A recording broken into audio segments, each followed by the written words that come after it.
Alright. More of an academic theory person, whereas he's way more grounded. Yeah, Pat's definitely like the practical advice guy in my head, and I mean that like as a compliment. I'm not like a, as by no means to be taken like in a negative way. Let me set.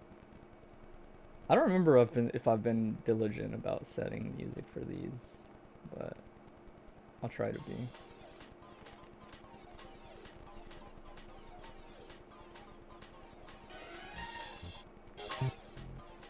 I say how like sensitive my. Hold on, let me real quick adjust the mixer for this, which is just like too loud.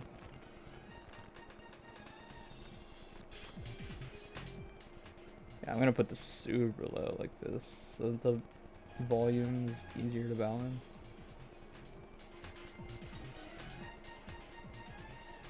That should be solid. Let me go to yours. Do you have a preference on what I watch? It makes no difference to me, but you did give me another VOD.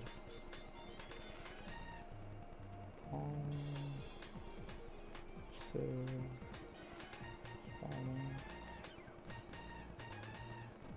I'm assuming the VODs are different.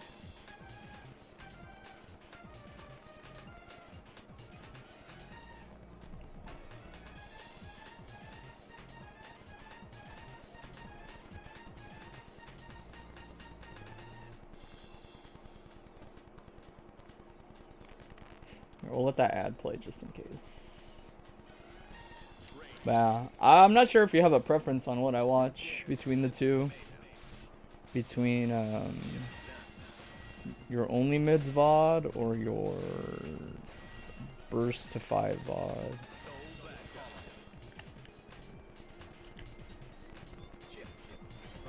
You'd rather watch someone learn. Yeah, that's fine. You watch that. Get right input device. It makes no difference to me, but I know you have two, so you should pick. Because I'm definitely only watching one of these.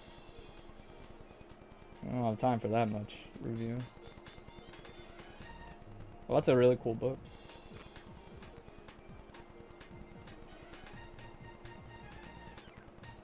No, I mean, I'm not going to watch the first to 5, period. Like, I'll always just watch a chunk of it, is my point. Like, first to 5s are easy. I just move forward, like, 10 minutes when you guys are, like, a couple games in. So it doesn't actually matter. The length will never matter on these. I always tell people, because they're always asking, what if I submit something that's long? Yeah, that's fine. We can do the first to 5.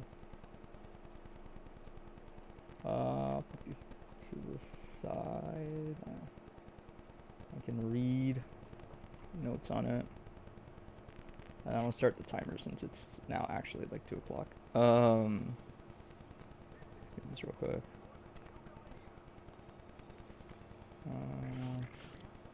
Start showing.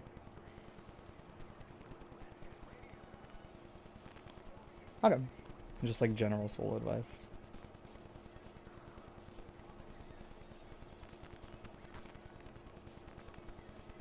I always kind of skip ahead a bit. Like a good bit into something like a first. Like this is good. I'll watch starting around the beginning of this game. I'll watch from here. It's always better to skip a bit. One thought is that comparing how you played versus MF to how you played versus 1 could be interesting. You're about to go up 4-2. I mean, trust me, there's always stuff to respond to around start. If I'm not mistaken, this is just like more like a casual piece of like drive-by advice, but I could be wrong. We'll check it. It's really fast to double check, so we'll check after. But I'm pretty sure I could be wrong, but I think 2S at round start might be Soul 4/ at round start, but I don't remember. But I think Chipp has some pretty good round start options versus Soul. At least like speed-wise.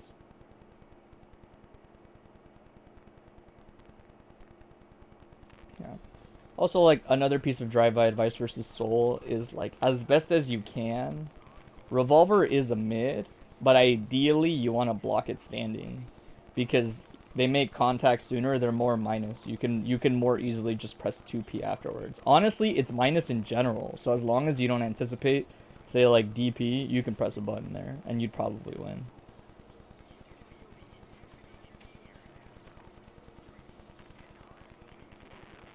But it's important to not be like overly respectful of stuff like revolver on block.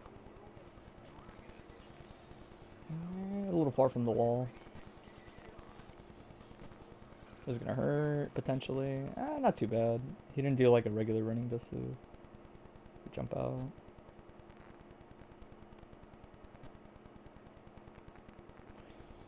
Open up my notepad on the side. There are like 1 or 2 things I already saw.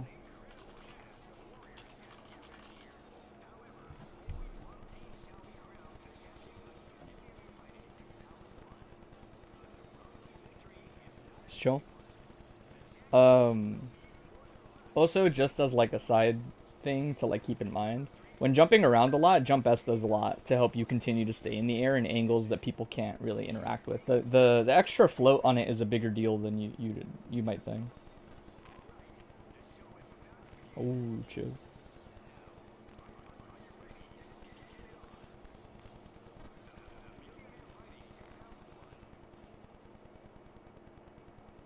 Nice DP. Okay, block it out. This isn't too bad. That's a good DP. This is a good DP because regardless, as long as Soul commits to whatever he's picking here, generally speaking, the DP will win. Sometimes they'll go for some lows and it'll be frame tight. Or like airtight and you'll get caught doing the input. But on average, DP is very good RPS there outside of dying when you're wrong. But it'll win when you're right versus essentially everything. VRC.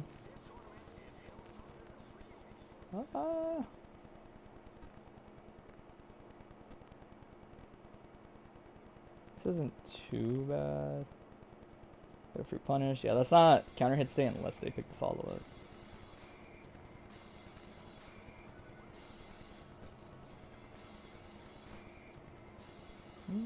Chipp is still a factor here. Yeah. Good spacing for the 60. We'll watch. We should have time for like 2 more. Since these go kind of slow. Not in like a bad way. It's just these are the pace of the matches is a little bit slower. But it usually means you get more interactions on average. DP. Yeah. Too early. Yeah, that's way too early to get a safe jump. This isn't too bad still. Like it's bad, but I mean. The Oki there isn't too terrible. You're surprised you blocked the burst, you forgot to punish it? Yeah, that happens. That's usually what I assume happens to most people in that situation. Good round start 2S.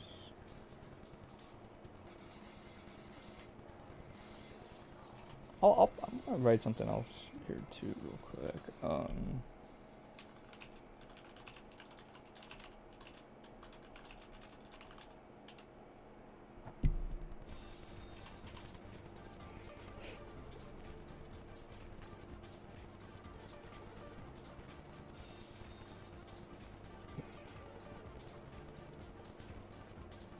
This is a tough situation.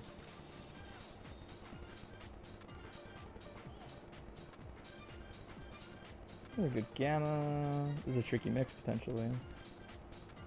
Oh my god, don't do that. That's scary. People that are knowers will throw you out of that, and there's nothing you can do about it. As far as I know. As soon as somebody sees that, they can jump and air throw that. Be careful with that. It's gonna hurt. Won't kill though, even if they do a good route. Like teleport out. This is tricky. Kind of like other drive-by advice. I'll give some drive-by advice because once I find people are relatively comfortable with their character, it's more about understanding certain things. When you get this teleport off, I don't think you need to commit that hard anymore. Positional advantage is good for a character like Chipp. You don't necessarily need to chase down here because Soul doesn't have any space to retreat into anymore. So as long as you stand your ground at appropriate distances, he can't reposition the same way that you can. You can give up space if you need to. Like if Soul approaches and you want to retreat with backdash or something because you don't want to potentially miss your anti-air or something. You can do that, but they can't. Which is why like moving forward here is like kind of unnecessary is the way I would put it. Right? Like if you had just kind of chilled out, that's a free 6p on Riot Stomp. Positional advantage can be scary because you might not know like how to best use it sometimes, but that doesn't mean that you should like always feel the need to like engage more with the opponent is the way I would put it. Swamp kill. RPS. See, so like again right here, as long you might have FD'd this, but definitely like a good habit, especially because Chipp's 2p is 4 frames and not 5. That like when you block revolvers, especially if you block them standing like this, check the Soul player. Soul shouldn't be allowed to press this button all the time. I get away with it a lot too, but they shouldn't just get to press the button here. Something like 2p, 2s will catch like almost everything there. But the problem is 2s won't really convert. But the 2s will be good if they backdash after it too. We'll talk about it after. It's an important thing to recognize because Soul really shouldn't get to press a button there too frequently unless he's at least like DP'd to show that he's willing to do it.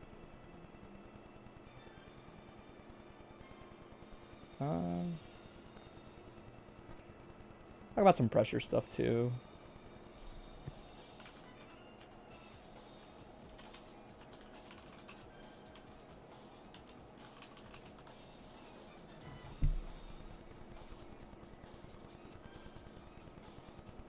I like the retreat there. Air dash back alpha is always a YOLO kind of option. That's a weirdly late hit, yeah. Can't manage to find the time for the pickup. Oh, that's gonna hurt. This is gonna be kind of low. Okay, still get it. Soul's on the lighter side.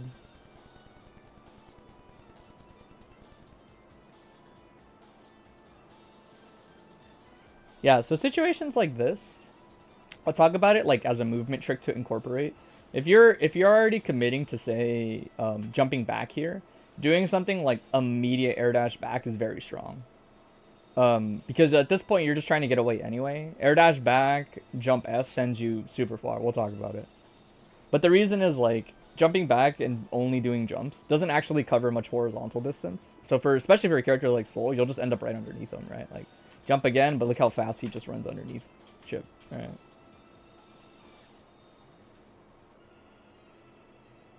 Watch one more.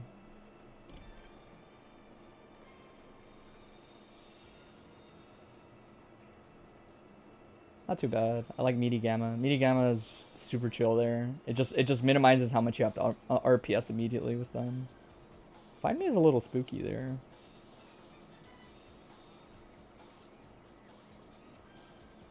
If you want a good burst point versus Soul most of the time, by the way, we'll talk about a couple of them, since burst points are also nice to have, and I might as well mention them. If you're comfortable recognizing that jump D hit you, specifically jump D, you can burst this as it hits you because he has to fall into the next one anyway. It is tricky to do because if you don't actually react to it, you're going to get option selected by jump H. But jump D is one of the best burst points versus Soul. Specifically, the start of his dust loop like that is one of the best burst points versus Soul. It really forces them to do different routes that'll bait it, essentially. And you have to, like, wait to actually see it.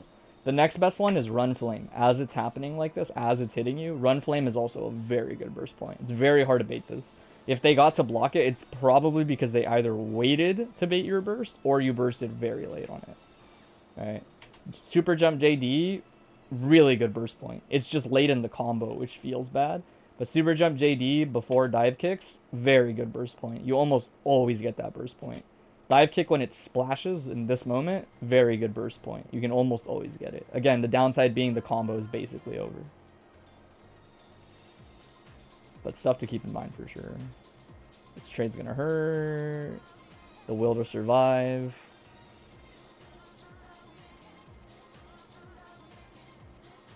Okay.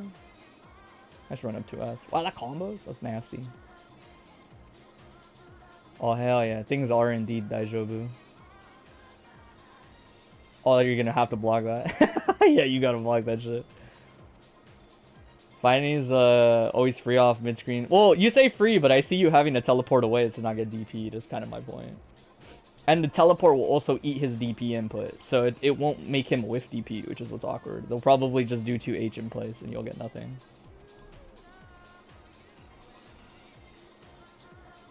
Oh, that's gonna hurt. Oh, they didn't do the right pickup. Why did he gunflame full screen? I would do the same thing, bro. Gunflame is just an option you throw out, man. It's not, don't read into it that much. That shit's pretty good. Oh, nice pickup. Oh, too early on the button press. Didn't come out.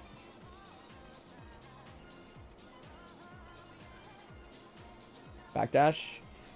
I will say that's actually the last thing I'll write down.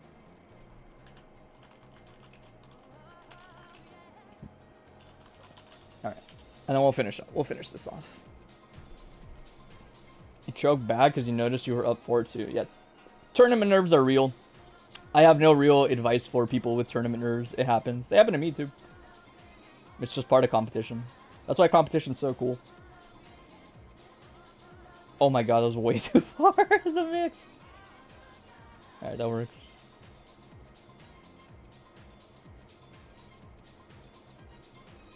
Yeah, not everybody's comfortable understanding when you're gonna fall out of Chipp's pickups from mid-screen to corner stuff.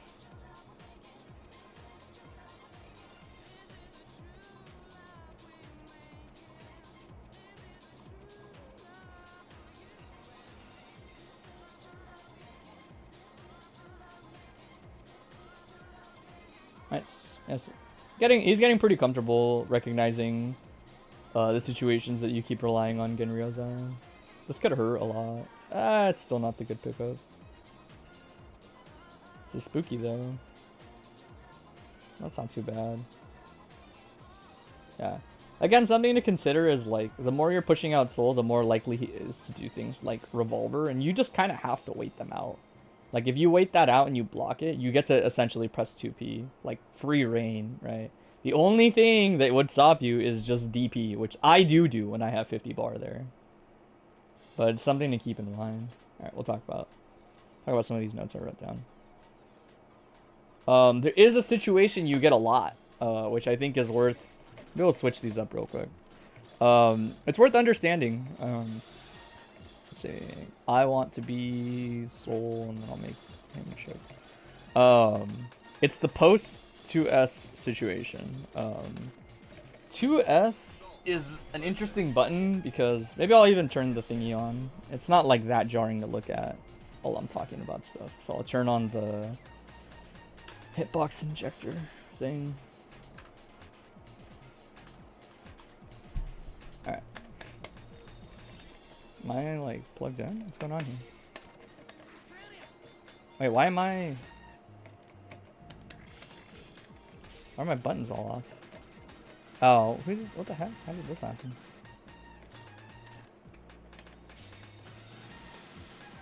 It might be because of the thingy. What the heck? Hold on. Leaf grab too much? That was a panic. Yeah, leaf grab is just, that's the kind of option it is. Dude. I just restart my game. I'll pause the timer real quick. But we'll talk about it. So, 2S is a thing where... The thing about 2S is it doesn't lead to anything, but you kind of learn to play off of the fact that if you act versus the opponent there, you generally get to act first, right? That's just the nature of it, right? So... Usually the idea is if somebody will respect you off of getting hit by 2S, then it's usually like a solid idea to run up after it and start some offense or teleport or do something along those lines. If you find that people don't respect 2S when you run up, then you press gamma, usually. It's a very like boiled down version of that situation. I see you do a lot of 2S into leaf grab, which is, it's fine. It's not that big a deal. Like, it's kind of like tomato. Like, it's not a bad thing to do leaf grab. It'll also catch a good amount of buttons in place. It won't catch all of them, is something important to note. Like, some things will still just hit you anyway. Let me like properly load in and then turn on the thingy. That might have been why it broke. Let's see. Don't turn on controller, leave it on this.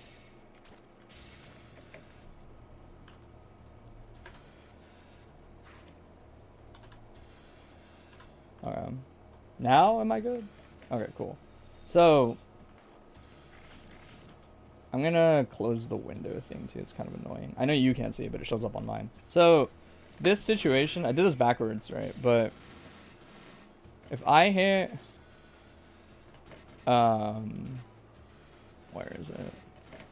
So if you hit 2S, you're like dead even, right? You're zero advantage on this situation, which is why I say like you can usually act first in the sense I thought you were actually, that's crazy that you're still only 0 on hit. I thought he was like +1 or 2 on hit, like on hit specifically, but he's 0. But the idea is when you hit 2S, something like this, you'll lose to people pressing shit in place, right? That's like usually the trade-off of something like that, is if somebody gets hit and they know how 2S works, they'll just press something in place and they'll get away with it.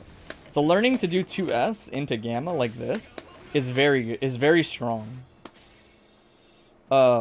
You essentially just assume when people are mashing in place that you can check them with gamma, and it is usually the case. Sometimes people will mash light buttons like this and they'll get away with it, but oftentimes that means if you had ran up, something like 5k probably would have punished their light button before you got stuffed. It's case by case, but the big thing is if you struggle with people not respecting 2S on hit, do more gamma after it. If people start to do hold up on the gamma like that to get a punish, then you do old reliable. For everybody, old reliable is your projectile YRC. Right? So you still do gamma, but you YRC it, so that when you YRC it, you get the free air throw. Alright, you see them, a lot of people will do something like this, and you'll get the air throw like right away, or 2H or something, depending on what you want to commit to. But the air throw is essentially guaranteed if they're air dashing. They're stuck in their air dash, they can't tech it. Alright. Do that more after 2S, and the other situation is actually after if you get something like this.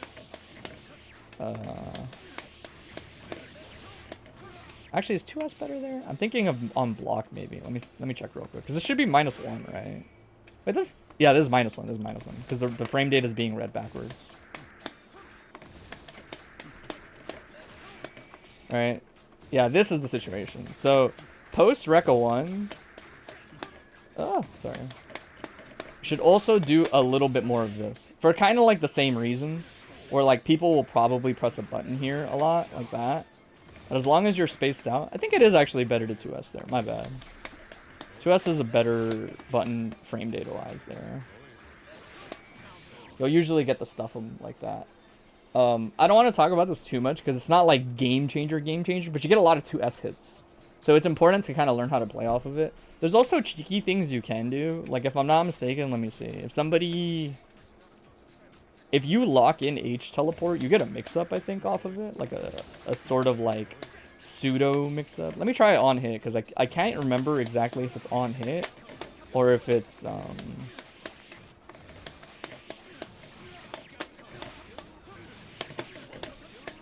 Right, so this situation, right? Obviously, if you just like get the hit, this combos, right? Which is cool. Alright. The other thing is, if somebody blocks this, right? The bigger thing is if they block it, a lot of people are not ready for that. Gamma's push block pushes them into like a mix-up situation here. Right? A lot of people are always thrown off by this. This is more like if you want something to throw into your toolkit that is a little cheeky, this is like randomly pretty okay if people block the gamma. A lot of people are not ready for that pushback on gamma late. It'll catch more people than you think. Don't go crazy with it, but it's another thing you can do post 2S if you're gonna opt for a gamma YRC or something, right? The other thing I was gonna say, just like minor piece of advice, mostly in the soul matchup, if they are DPing you like almost ever at all, just keep safe jumping them. In my opinion, I think DP is fine. Like if they keep DPing, just do it. even if they blitz you once, don't necessarily overthink it. But I think the idea is if somebody is willing to DP something, you got to be willing to bait it forever. It's just good value in my eyes, right? The only time you should start worrying about it more is when people do finally represent blitz like this. But at least in that specific set, Lerm didn't use that much blitz. In all the games we played, I don't remember seeing like almost any blitzes. There might have not been a single grounded blitz on any of these. Maybe one, and I'm just not remembering. Now you're not good at remembering? Yeah. I just meant more so in general. You would get a lot of hits like this, and you would do Oki like this, right? Where you would do, like, I'll get the hit, and you do the early one, like that, where people will mash throw into it, right? But this isn't a safe jump. This is just, like, a regular meaty, essentially, right? Like, jump S doesn't safe jump. That's kind of what I mean by, like, try to stick with safe jump Okazeme stuff. If people are representing stuff like that. The thing about Volcanic Viper is, like, as long as you're practice versus it, in fact, if it's something you're uncomfortable with, you should practice safe jumping it a little bit more with the reversal tool. Alright. The other thing is, like, if you are kind of struggling with it, you could just opt for Gamma. It all kind of depends. Like, I would say it's not too big a deal. But the big thing is, like, you just don't want to give people opportunities for things that you can play around, if that makes sense. This is more general advice and less, like, geared towards what I'm, like, telling you to practice. But my point is, like, let's say one DP hits, and then more or less off of that DP, the sole player won the round versus you. It's worth not giving them that, if that makes sense. Like, you need to play them in a way where they can't get that for free. If it's that big a deal potentially, then it is actually worth not running a mix-up. Because I think that's the logic people will kind of fall into a lot of the times. They'll think, well, you know, if I get the hit, but I'm unsure about my mix-ups, and I just do meaty Gamma, like, how am I ever supposed to open them up, etc., etc., right? Like, if I'm just doing meaty Gamma, how am I supposed to do stuff?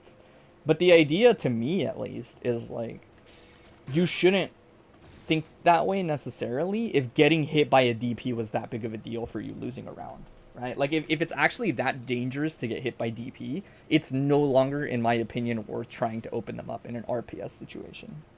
Does that make sense? That's why I say, like, even if you're uncomfortable safe jumping, just run a Gamma Blade instead a little bit more, right? You can even run Gamma Blade into the teleport like I talked about, like that, right? There are ways to play around DP that don't involve safe jumping. I would recommend practicing it because it's really solid for Chipp to be able to do it, and it forces the sole player to have to blitz you, which is nice because at least now they have to do that as an option. But run more meaty Gamma. When in doubt, you can also meaty Gamma to play around reversals like that and at least have a little bit of frame advantage. They can DP after Gamma Blade still, obviously, but at least now you have more control over it, right? You could do Gamma into meaty Gamma or into YRC Gamma, the classic. That shit's so funny. For Soul specifically, you were afraid because Volcanic Viper leads to a knockdown. Yeah, pretty much. Yeah. But my point is do that more. Pressure post Rekka 1, by the way, is one of those things I was trying to, like, talk a little bit about, where there isn't too, like, I don't want to, like, tell you to do a lot of it, because I think this is kind of bad in general. But at least in terms of understanding, I think, like, some big things to keep in mind is if you're trying to get a little more comfortable using Rekka 1 pressure, then what I would say is, like, do Rekka 1, and then 2S is, like, a relatively safe thing to represent afterwards. It's very fast. How fast is it? Let me see.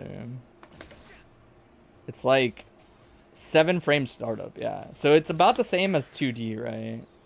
You're actually trying to stop doing it completely. It's risky for no reason. No, it is kind of necessary, I think. The thing is if you teleport all the time, people will start to sort of mash on you as Chipp. Daisy learned being is scary because it changes the frame advantage quite a lot, but there are a couple things that you can do, right?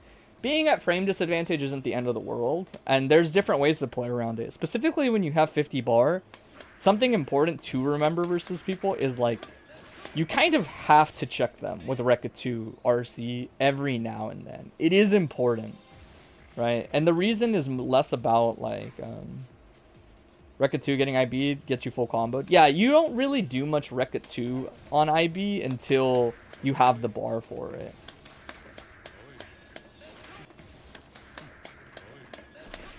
Is it actually? Let me see. Advantage -7. What's it on IB?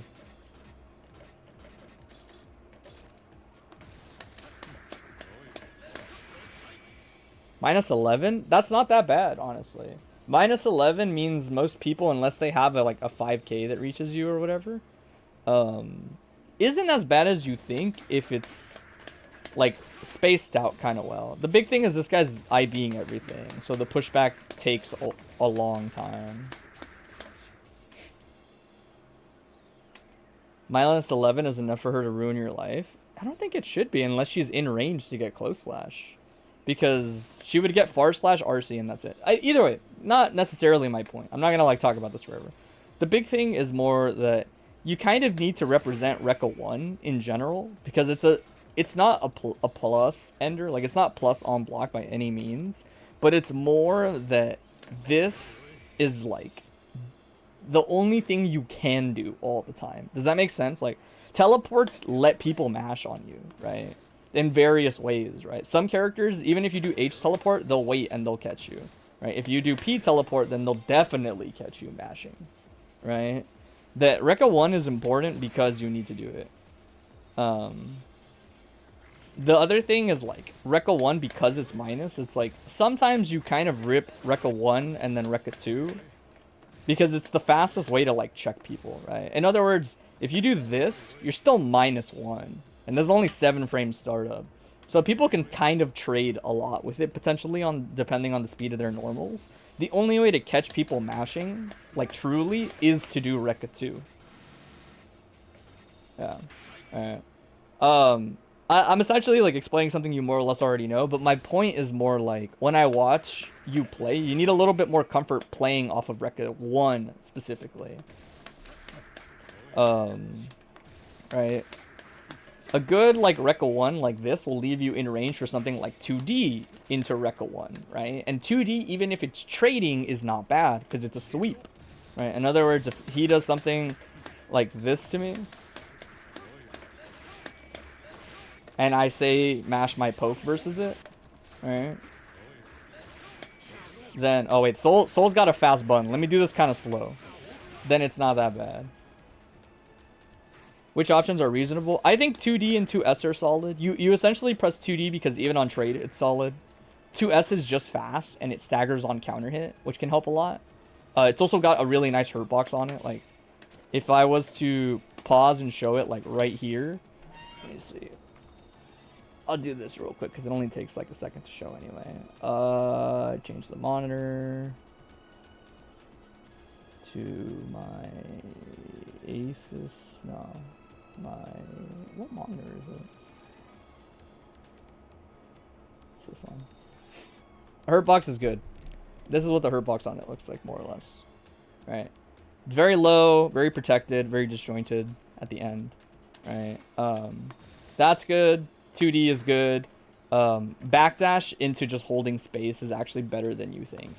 Chipp's backdash is interesting the way it works. Because you essentially take space, and the time people whiff, you'll kind of like get free reign to either teleport back on them. I'll show you something like this. This is a better example. Alright, so let's say that this happens. See? Usually by the time somebody whiffs a normal, you can abuse it off of backdash in various ways, right? There are a lot of different subtle things you can do, right? Even just backdashing like this will essentially force people to eat shit for wanting to mash on it, right? If this guy's like, oh, I'm going to do this, and then they hold up, like, they can't really get away with it. Right, like, they kind of can, but then you'd H teleport, etc., or you run up on them on the slowdown. Let me think. If I was to boil it down, 2S, 2D are good. You'll get a feel for them. Gamma is okay, but honestly, you should 2S and then Gamma if you're gonna pick it. And backdash is also very good for building space where you can either teleport onto them or just run up and press a button again. Is like the big thing. Right? But it's something important to remember because I see you get to Rekka 1 every now and then, and I'm like, there's definitely like a sense of discomfort just because you're minus, which makes sense, but it's a lot of learning to play with your minus frames and getting used to it. And then I would say like my last piece of advice is actually kind of tied to that. The more uncomfortable you are, like let's say you're here and you feel like you made a bad decision, backdash is pretty solid for Chipp. Like, backdash is a pretty ass backdash as far as, like, reversal backdashes go.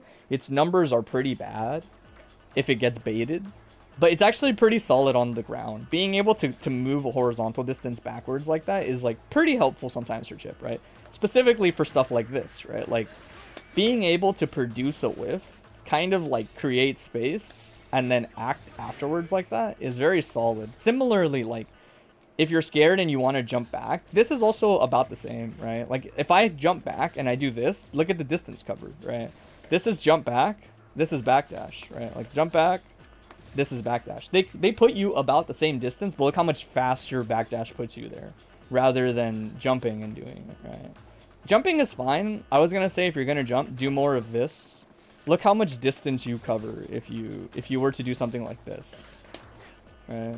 That's a pretty decent amount of distance. You go farther than if you just do this, right? But really, like, super jump into air dash back, you cover a lot of distance. I would consider doing this. Plus, you can still jump after your last one, right?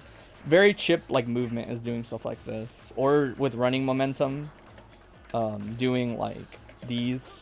Jump S with running momentum carries a lot, as you can see, right? Like, this is normal jump arc.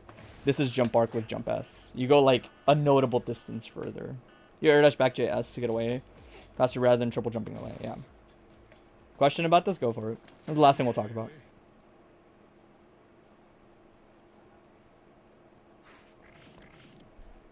Once you're over the head but still going forward, do you stop gaining meter? I don't think it counts as... I know what you mean. I don't think it counts as not running towards them, if that makes sense. I think you do still gain meter for it, because you're moving forward. The game registers, like, backwards movement a lot of the times. So let me see. I guess kind of, but, like, you wouldn't continue to gain meter after a certain amount anyway, if that makes sense. Like, you'll gain the same amount of meter jumping past them like this that you would if the sole player was like over here. See, it's the same amount of meter, right? It's not necessarily that you stop when you go over his head. That's just the amount of meter that Chipp gains off of jump forward. The TLDR, if I'm not mistaken, and I could be mistaken, is that you essentially gain meter as long as the game assumes that you're moving towards your opponent when you're moving. But it only registers the movement for certain actions. In other words, like, if you do this and the sole player jumps, that's like a better question, is the way I would put it. So, like, I'll do this, and I'll hold the recording, and we'll kind of get an answer to your question. Right? So if I do this, and he keeps running, yeah, see, he does. It is in relation to your opponent, and it does keep updating it. One sec. But yeah, it does look like that is the case. So if you do this and you jump back, you won't gain meter. The same way if you jump towards them like that.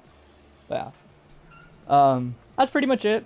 Like I said, I'm sure you have them written down, but my advice is essentially get a little comfier with hitting post 2S situations. Like, you get a lot of 2S. If you think 2S will counter hit them, do a little bit more 5D. 2S counter hit into 5D combos in general. So it's good to keep in mind. But if you don't want to commit to it, 2S into Gamma is solid. 2S, and we'll check people matching in plays. 2S into Gamma YRC is pretty, like, checkmatey, depending on what they pick if they just don't block. 2S into run up once they respect you is usually what you want to get. But you have to build that respect using stuff like Gamma. Keep safe jumping DPs if they show them. If you're uncomfortable with the timing, just start doing Gamma instead. It's worth it. Get a little comfier with post Rekka 1. You're right, you don't want that to be your game plan. Rekka 1 is not good, but it is necessary. And learning what to press after a blocked Rekka 1, or learning how to backdash out of the minus frames and then play off of it, is very important. It'll make your opponent feel like they should rethink always mashing the moment it happens, and it will do it without you having to commit to Rekka 2 all the time, which is normally what it feels like, right? And then backdash more in neutral when you're scared, or neutral or disadvantage. Use more backdash over using jump back all the time. And if you do jump back, do an air dash back. Don't try not to do too many like consecutive jumps, or it will mess things up a bit. I think P is like the third submission. Yeah. Where's P? Where you at? I gotta send the where you at.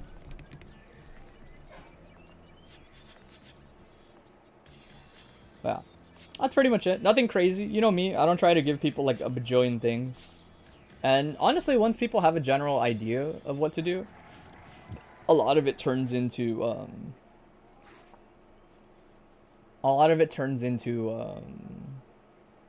other stuff. I'm gonna start the timer just because we do have a rule. And this might be enforced, but you got 5 minutes to show up. Thanks, you really appreciate it. Yeah, no problem. Yeah. Not like the craziest, biggest advice. Alright, cool, you are here. I'll restart. Not the biggest advice, not the most groundbreaking advice, but definitely some stuff to consider and introduce. I'm gonna switch over to... CVS is cool, but I'm kind of like... more in the mood for this. Alright. The notes are... dealing with jam pressure and Oki, okay. We'll go into it. Let me... Oh, I forgot I changed my monitor. Eh, that's fine. We'll put it on here. It's not... It's tomato.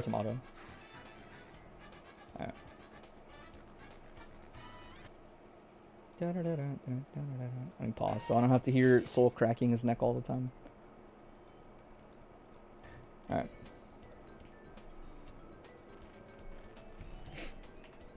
Alright, we'll go into it.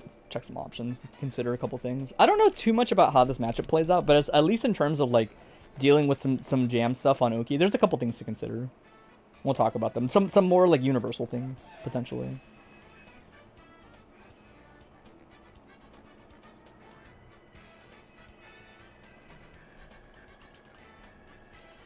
I have this open on the side.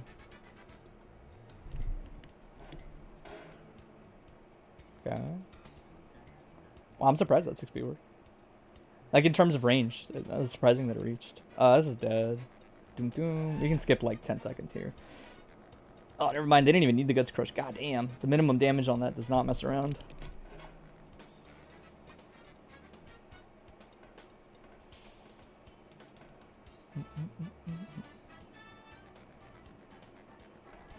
Oh, that's spooky. The tough burst point. One of the biggest things that Fiery is using is 2S, which gets a lot of reward. Also dealing with 5k and pressure. Yeah, we'll talk about it. Pressure is tricky because a lot of it is like... Because Jam's pressure is such a core part of her identity, you don't find too many things that are going to be like, yes, just do this and Jam will fall apart. But she has a lot of things that you rotate, and when you're right, it will reward you. Like, she will get pushed out, or you will knock her down, etc., right? It's scary in the sense that it's still... You have to learn to interact with it. But it is like necessary to find the right ways to interact with it. Otherwise, you get checked for free a lot by Jam offense. S2D. This could hurt a lot. This is very meaty. 2D. That's pretty chill. That's not a bad punish to E for the amount it could have been. Into overhead, dead angle. I actually don't dead angle Jam much, personally. Find it's a bit difficult, and I find that with her reversal options, it doesn't feel that great sometimes to get the knockdown. Those run a parry on your wake up in the throw, which you don't remember other Jams doing. Yeah, Fiery does that a lot. It's pretty scary if you wake up mashing mids. Essentially, if you were to wake up and mash, you would have to mash 2k instead, and it'll blow that kind of thing up. It still loses to you mashing on wake up, but he does it a lot versus characters that are known to have good crouching mids, like Mei, for example. But if you would do wake up 2K, it'll just smoke it like for free. It's gonna do a good grip, good starter, very plus. This isn't too bad.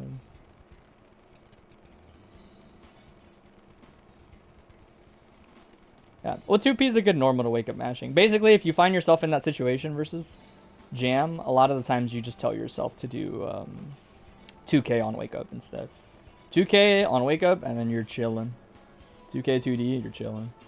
It blows it up.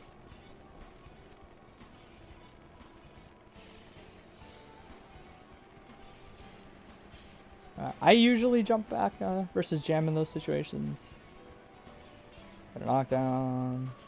Well, yeah, a little early. Jam's kind of slow on her face down, at least compared to like a lot of the characters.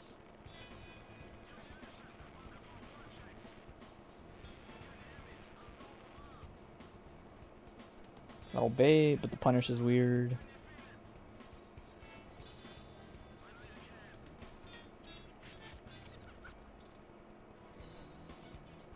Beach ball's gonna do work, yeah.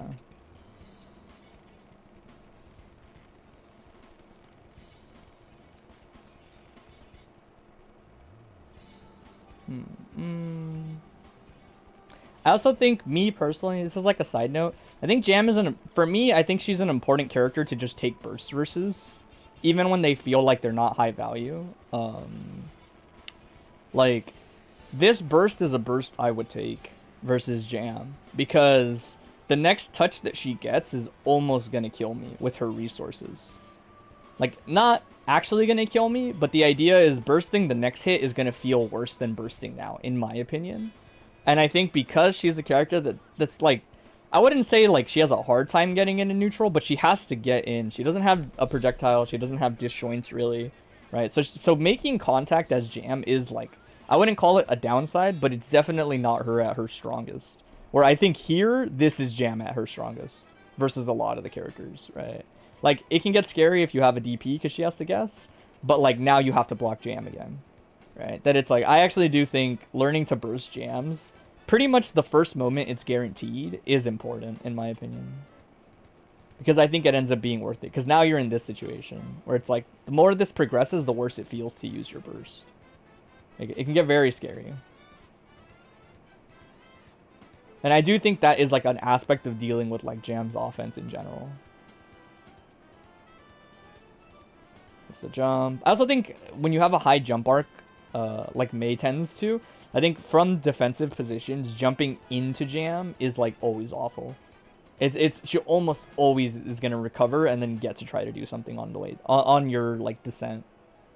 And because of how Hochifu works, like certain jump S's are still not gonna bait Hochifu because it doesn't function like 6Ps do. It's better at catching aerial normals. Reset pressure. We'll talk about some of the fuzzy blocking stuff too, because it feels like I haven't seen as much of it.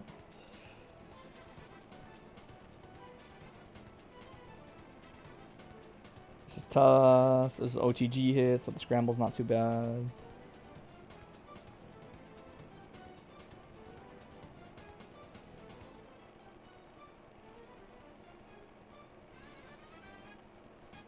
Jam will 5p. Yeah, that sounds about right. It's hard if you have a high jump arc. High jump arcs are good for certain things and bad for others.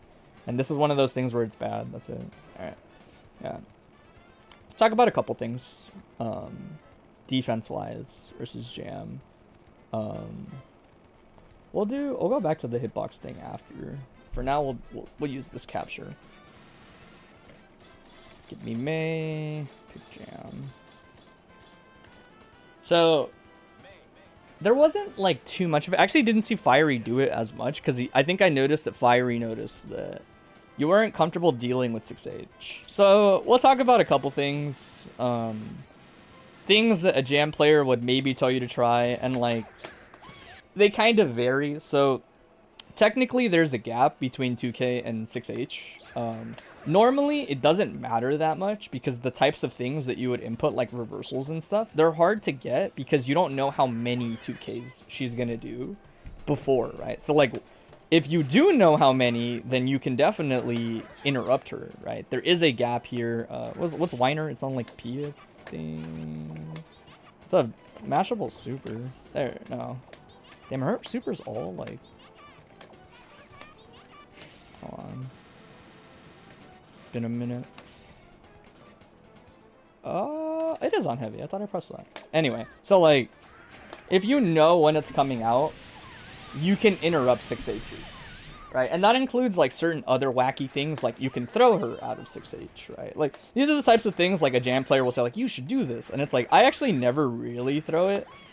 I think it's too hard to throw, and it can also kind of like do it at a spacing that becomes very hard to throw it at. Like at its max range, it's pretty damn hard to throw it. Like sometimes I'm wondering if it's even possible at its max distance to get the throw, but it is, right? The reason I think that it's like, these exist, I'm not telling you to do them, but I'm telling you so you know, right? But there are a lot of ways Jam can just bait it. She can just do a 2D instead. After the last like 2K that would hit, like that, she can do that. And then now your throw input or whatever just loses, right? It's too fast to do it on reaction. You do it preemptively, and that's kind of why it's so dangerous. The thing that is important to know is that you don't really want to jump out of 2Ks, in my opinion. If you see Jam 2K'ing you like this, don't take the jump. Jumps always get caught by this. Like, the gap is only so big, it'll catch you jumping on this situation. Right, this is like a very notably dangerous thing to do versus Jam. I am guilty of still trying to jump versus Jam in this situation because it's so scary to block her. But if you can recognize that Jam players are using a lot of 2K like this into 6H, just kind of like let it rock, if that makes sense.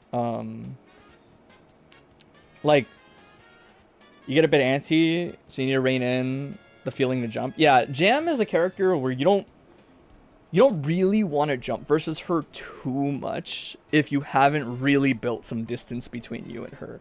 A lot of her strings are very scary to jump versus, potentially, right? And again, very notably like this. The thing I was going to say is it's okay to block 6H more than people think. 6H is Jam's only button where she has to commit to...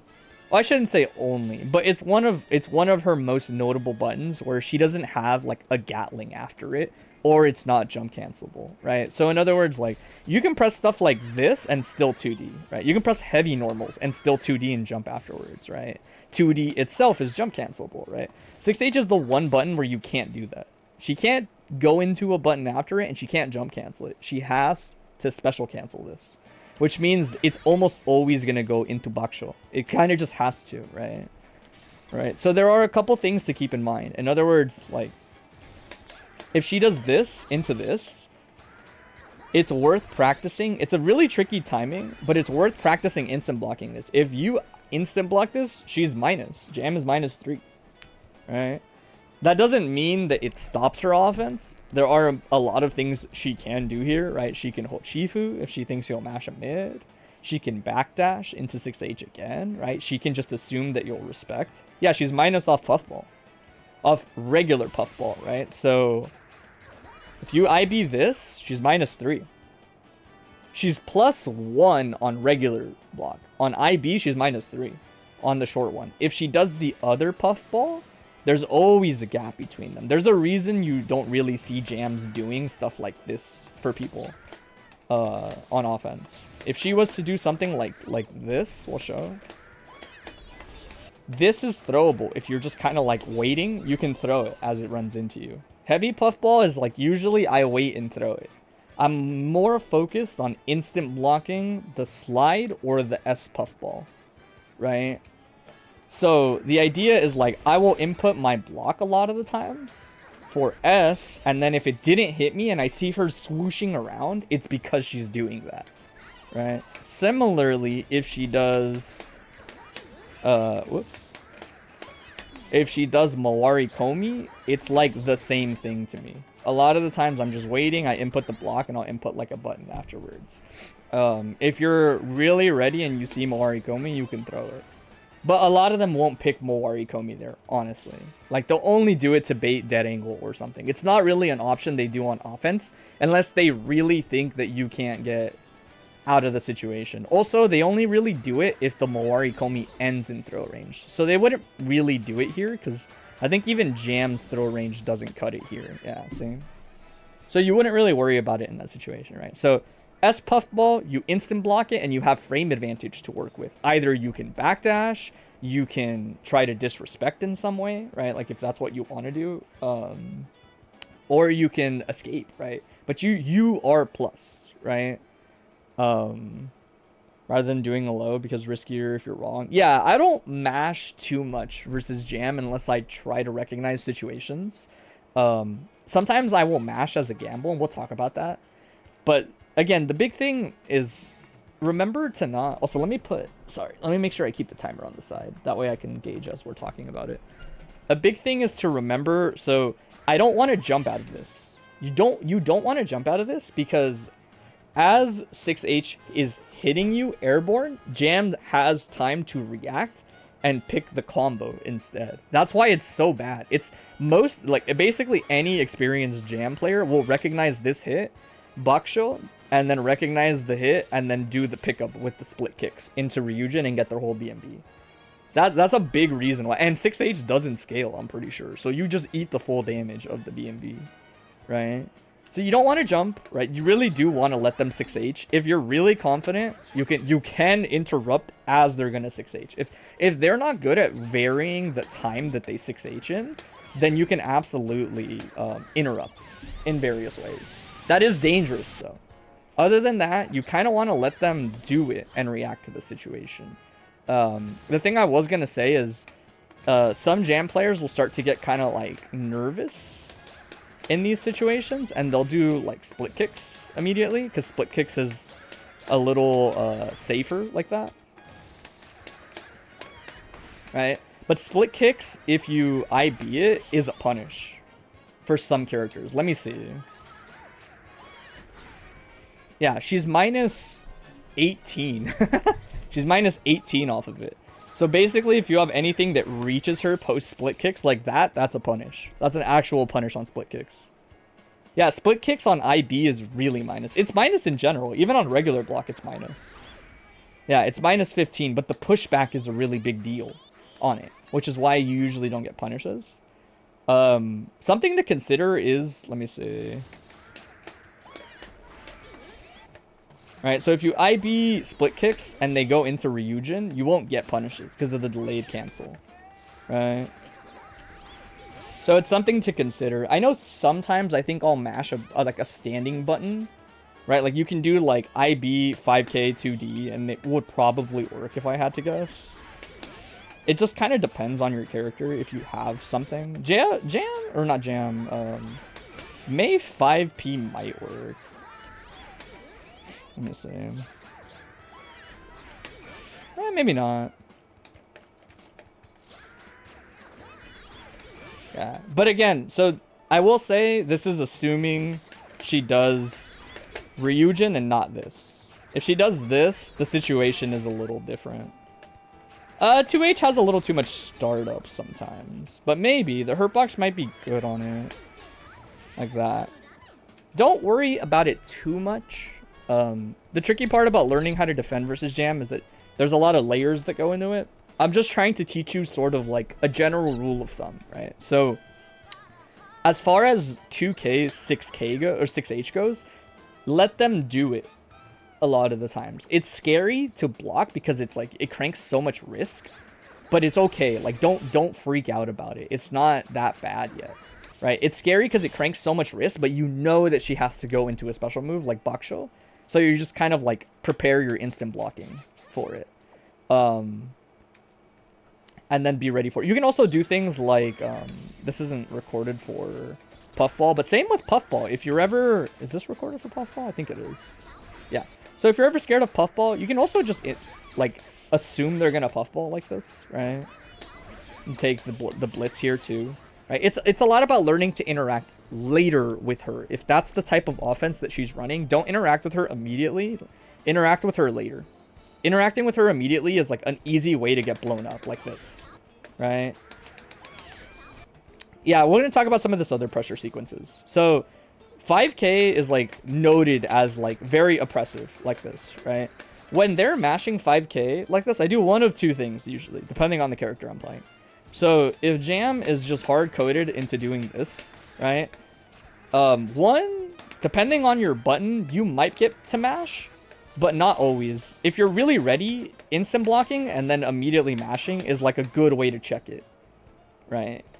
Instant blocking and then immediately mashing is like a good way to check it. It's just kind of hard to get. Honestly, a lot of the times I actually just hold up is like what I do. I know I said like don't hold up much versus Jam's offense, but this is kind of one of the times to do it in my opinion, because it's never frame tight enough to catch you just holding up, right? If you recognize that they're probably just staggering, holding up will get you out like every time, right?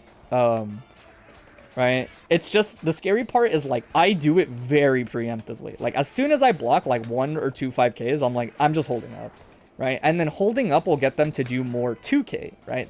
It'll get them to do 5K, 2K, and then off 2K, a lot of jams will 6H, right? And so you just know to sort of wait around, let them 6H, and then go from there. Or RPS with the 6H if you're really confident you know the timing, right? They could also alternatively do a 2D like this, but 2D is essentially the same thing, honestly, as blocking 6H, except she can jump out of it. But there's no more gatlings after it. So if she's going to cancel, it's going to be into Baksho still. It's still going to be into her slide, no matter what, right? So you kind of play it like that. The other thing I was going to say is you can also try to FD her, because it ruins the spacing on the microdash 5K a lot. The tricky part about FDing is that you also increase how plush she is. So you can't really FD into pressing a button versus 5Ks a lot, because you're making her more plus already, right? And yeah, you might push her out, but you're not pushing her out like that much. I usually personally find that like holding up is a good way to catch them, and I'll usually never go into the jam. A lot of jams are ready to do like whiff and then do like this, right? This is a very jam player thing to do. So it's like if they whiff, they're almost always going to go into Hochifu if they see you kind of above them like that, because this catches you on the way down. Even if you're pressing something that would normally bait a 6P like Jump S, right? Jump S would be very good normally versus a lot of characters here, because like if you were to look at, let me switch to captures again real quick. If I was to look at the hitbox on it, right? Like this situation, whoops, let me not actually make her jump, right? Or do the recording. This thing, look at how low it hits. It hits like at people's waist. So a lot of 6Ps do not cut it, right? But Hochifu is not a 6P. Hochifu is frame 1 and does not care. It goes, I'm assuming it just works like Azami does a lot of the time, and it goes based off of the attack level of your normal, which means that for a button like Jump S, you're cooked. Like you're definitely cooked at most altitudes, right? So if you are jumping, try to escape from her in whatever trajectory is the best, right? Sometimes it's going through her if you're cornered like this, and going through her like that. Because if they see you kind of here, they'll do their Hochifu. They might not do the follow-up necessarily, but even if they Hochifu, a lot of the times the whiff will give you time to get away like that, which will start to make them do like 5K whiff, and now they're always running away. I'm going to chase them down. Now you can press Jump S and stuff again, if that makes sense. Like, you essentially need to let them know that you know Hochifu is an option, and then that will start to incentivize them to not always just mash Hochifu anti-air if you don't just press a button on the way down. The other thing I was going to say is, if you ever block this normal, a lot of the times as you recognize the block string, it's good to faultless defense that button a little bit, right? Look at the distance between the two. If I regular block, Jam is essentially right on top of me, 5K is in range. If I see this button and FD, 5K is no longer in range. 5H is a button that as soon as you see it, generally speaking, you should faultless defense it. It's a lot of hits, and when you see it, just faultless it. Her only real option after, I think, is 6K and 2D, I want to say. I don't think she has any other Gatlings besides that. Oh, she has 5. She has Far Slash. Holy moly. Jam pressure does not fuck around. But it doesn't matter. If you recognize that they're doing this string, the reason they do this, by the way, is I'll explain really briefly so you know the situations they're looking for it. This combo's on counter hit, I think. I wasn't sure if it combos on crouch. It doesn't look like it combos on crouch, I think. Does it? It does. Jeez Louise. Yeah, so this combo's on crouch. If you hit it like that, see how it's comboing on crouch? Because this is 4 hits now instead of being 3 hits. Right? It also combos on counter hit. So something a lot of jam players will do is they'll try to set up tick throw situations. Fiery does this quite a bit to people that are known to like mash to escape throws. He'll do a tick into this, and then he'll do the 5H kind of like as a built-in, like by the time he hits this, he had all day to see if you got hit. And it's essentially like a free hit confirm, right? Once you see that as jam, you do, oh, they got hit. Right?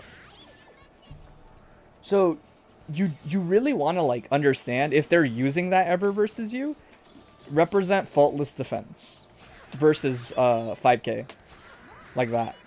Build the extra distance so that she has to press far slash or she has to press 2D, both of which are starting to push her out more and more every time. The greater the distance between you and jam, the more she has to actually reset you in some way, whether it's air dash, right, like IAD off of far slash, which she can't really do super comfortably in the middle of the screen. If she does this, she tends to whiff and go past you. She can do it in the corner, obviously, like around here, you know, but she can't do it in the middle of the screen. She'll always kind of like miss like that, right? Similar thing with 2D, where it's like 2D will tend to go over you, right? And at this point, like if she's doing box shows, you know how to deal with them, right? Like you understand that it's like, okay, try to instant block S puff, or honestly just gamble versus it if you're ready. As long as they're not ripping the split kicks, you should be able to whine her versus like a lot of what she does here. It's just the split kicks goes under, but split kicks is really minus. They don't tend to pick it very frequently. Split kicks is like a thing that you earn versus jam players, right? There are also spots where like if you instant block certain buttons, like if you instant block 2D, you can definitely interrupt the button, you can definitely interrupt Puffball. You can kind of interrupt it in general sometimes, right? Like, Puffball's a little faker than people think. See? But split kicks is the frame trap, right? You wonder if you can do 5k because it low crushes? I would not trust 5k there. Because as long as split kicks is hitting you, it might low profile, but they're probably like on top of you during these frames right here. So it's just basically if you get it within the time, you could. Let's see.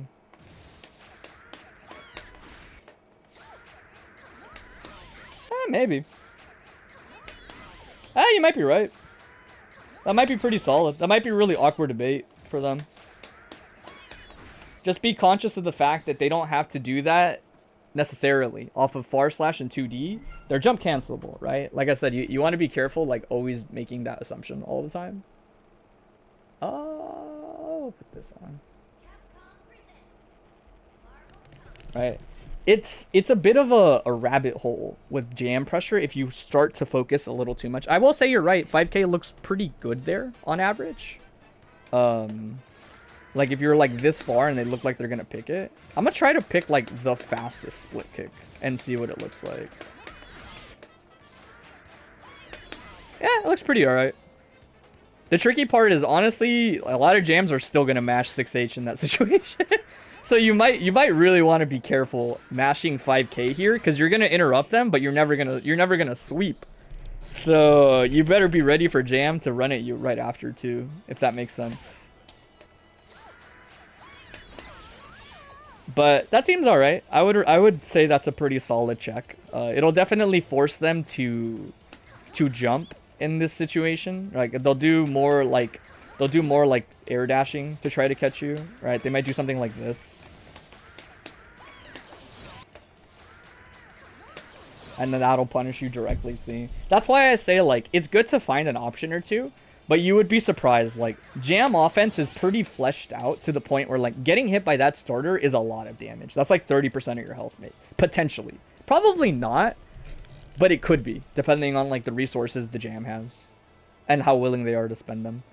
I don't think your 2 has reaches from there is the thing. And like I said, either way, it looks like raw Gekirin would smoke you off of 2D. Like, air dash Gekirin like this is gonna smoke you for mashing 5k here, like this. So I would be careful.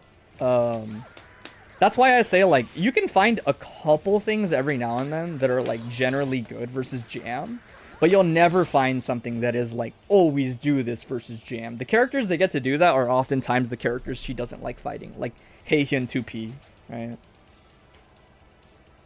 No. But that's a good option. I would keep it in mind. The other thing I was going to talk about is, I mean, I'm, like, spacing out. I just had it in my head.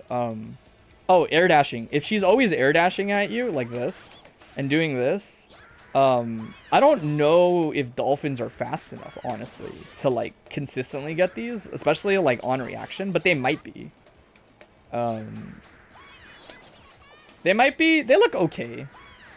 They look okay is the way I would put it. Because normally, it's like you would air throw her if she's not doing it quickly. Or, honestly, me personally, I blitz jam a lot in that situation. Oh, yeah, 2H is good. Yeah, 2H seems fine. Yeah, you could probably do that on reaction. That's fine, yeah.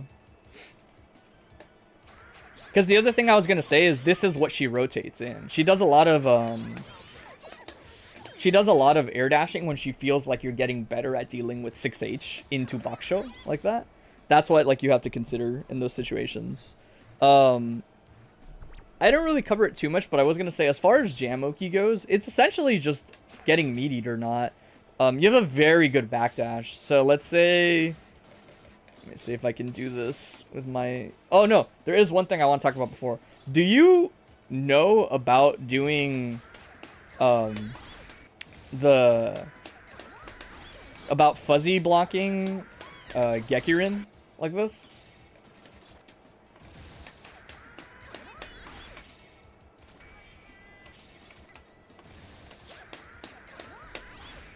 So, you probably do it without noticing it.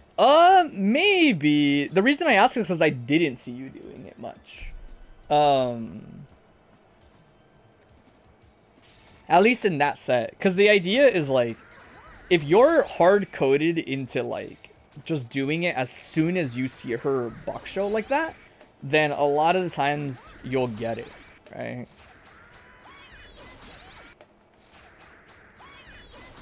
She recorded for random? No, she's not. That's why. So I'm fuzzy blocking it. So when we see the early one, the key word is when they do early split kicks like that, they're gonna get blocked, right? You input the low block into the high block, right? You're specifically, like, fuzzing it. The only one that's gonna catch me during this recording is the one that does the split kicks late. But I'll never get caught by the... See, even that one I managed to get it. That's still not late enough from the looks of it, right? See how, like, I'm never getting caught, no matter... That's the one. So that really late split kicks catches you doing... You end the fuzzy with the 4. You block low and then you block high, right? If you look at my inputs, you'll see, like, let me see.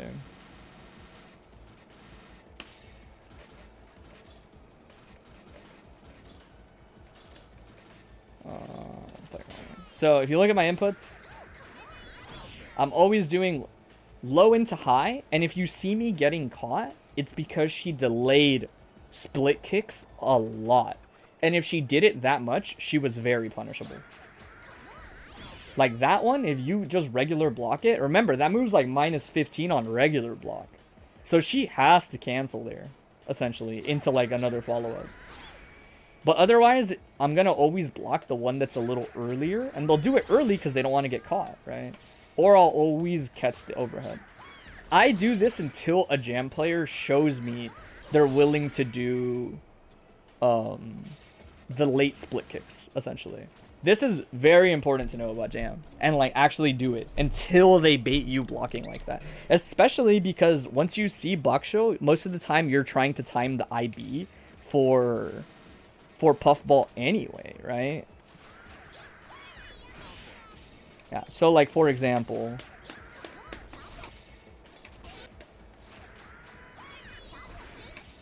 let me see if I can get it.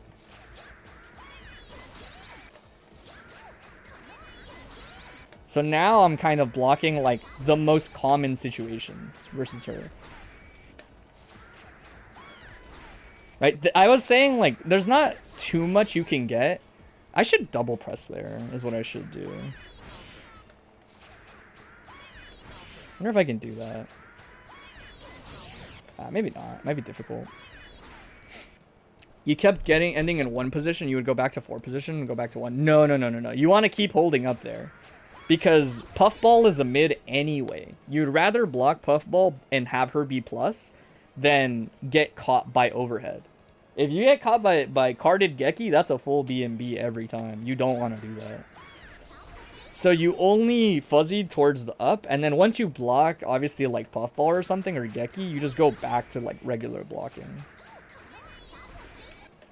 The toughest part, honestly, in this is making sure you still block that correctly with the IB. So like it's tough because like you almost want to do like 2 separate inputs. You want to do like down and then back instead of doing like the slide that you would normally do, because you want to like blocking Geki regular is fine, but you want to try to IB that. Doesn't matter. The point is that like there's a lot you can do to cover that situation, right? Hopefully that gives you a better idea on some things to like keep in mind versus jam. You know, if they're doing a lot of 6H, just let them do it. If they're doing a lot of 5K staggers, try to get out and escape until they chase you down, right? Assume every time you jump, she's probably gonna Hochifu you on the way down. So just don't interact with her, right? And then if you're really, really confident, like a jam is overextending on her pressure and dashing up from too far away after buttons, press a button in place. Even 5K into 5K, sometimes you'll get to mash versus it, depending on like your character's hitboxes. Yeah. Wow, that's like mostly my perspective. And then obviously we talked about like understanding the RPS of what to do with Baksho, like IBing the puffball, blitzing it, the little gaps that she has here and there. There is more to jam pressure. FDing the 5H is important, but those are like big things to focus on at the start. Honestly, I think Sig is at 3. Yeah. I'll start putting up Sig's info. Yeah. The big thing, Espada, is like try not to jump versus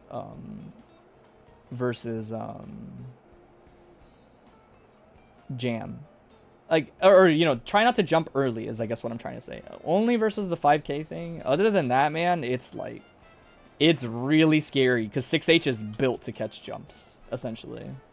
I think if you're really nice, you can like IB it and get out still, but it's just like, dude, it's the RPS is way too scary.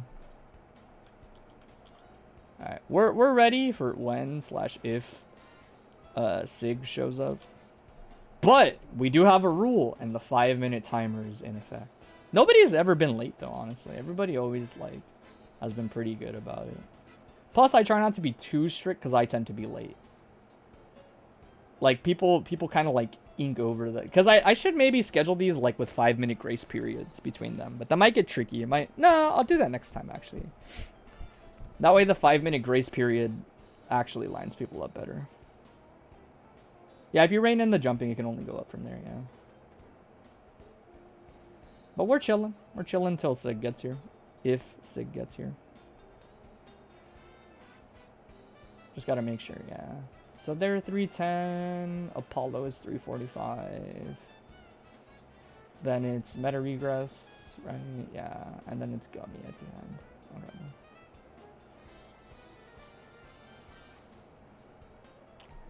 Dang. Do you guys believe? I believe, but we might have our first ever DQ from from VOD review. This is it, dude. I believe in her. What's up, Dom? Nobody's ever actually gotten bodied by the... Where is it? If you are more than 5 minutes late to your time slot, you will be skipped and I will take on impromptu questions in the time frame instead. I'm trying to be pretty firm about this. But most people have been pretty diligent with showing up on time. And honestly, like, there's no real punishment. Like, actually, you can just submit next time anyway and I'll do it. But we will skip you out of respect for other people's times. Because, or you show up and I guess I just teach you for like 20 minutes. But I'm not really like a big fan of that either. I feel like I like people to get the whole 30 minutes worth or whatever. You never want to be the first one. What's up, dude?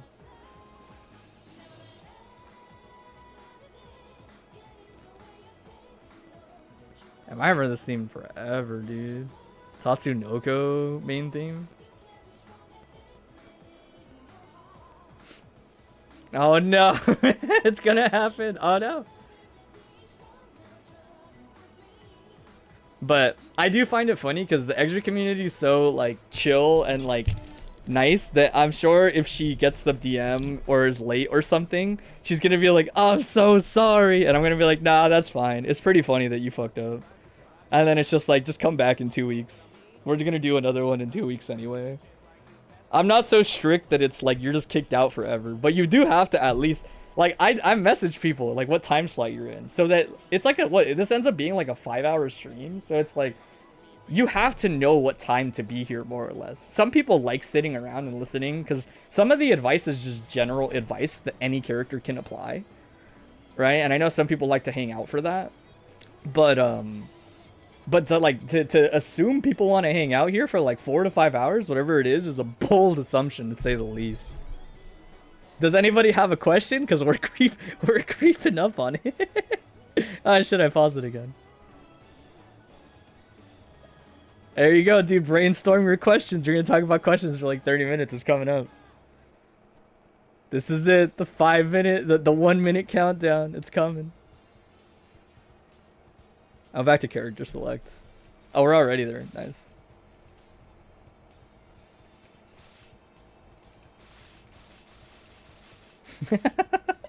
The only reason... So, hear me out. The only reason I find it extra funny is because I already tend to be a little late.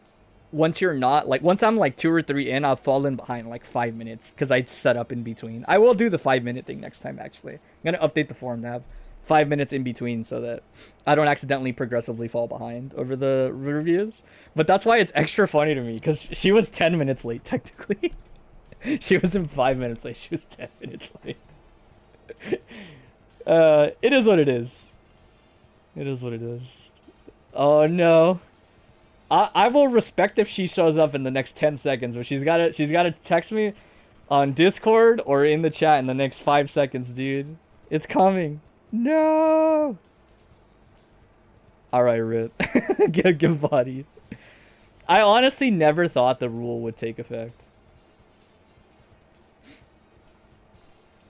but that is kind of funny. Does anybody want to talk about anything else they're struggling with? We'll talk about it until Apollo's up in like about 20 minutes or so. If nobody has anything, I don't know. We'll just kind of vibe out and talk for like 20 minutes. I might do my dailies on something. I already did my Duolingo dailies.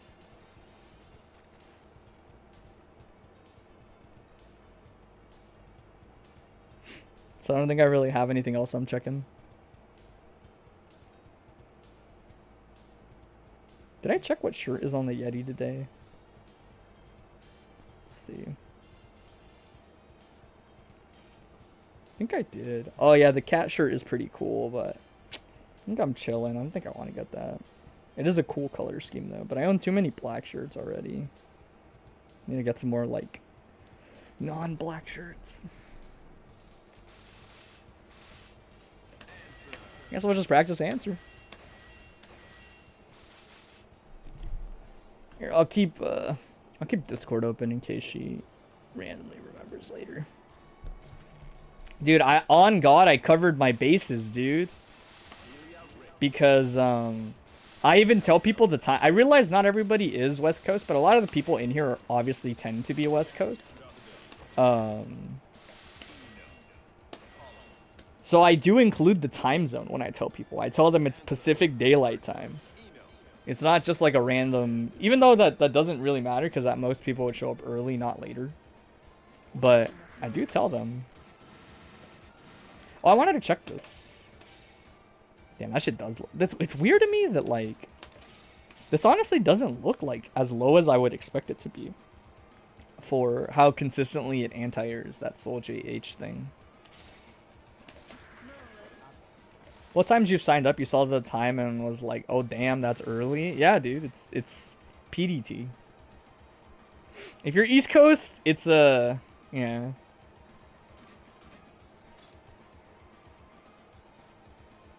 Yeah, I forgot to like remind people what time zone it was at the beginning, but most people are pretty good about it if they're not like West Coast time zone. Or people that are sensible will ask you and say like, what time zone is that?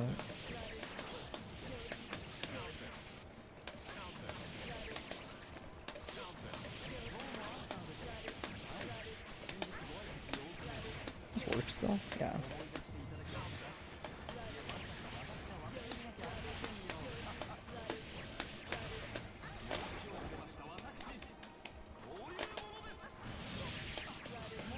What? That doesn't work. That should work. You got a Leo question? Yeah, go for it. Sneak in some extra credit.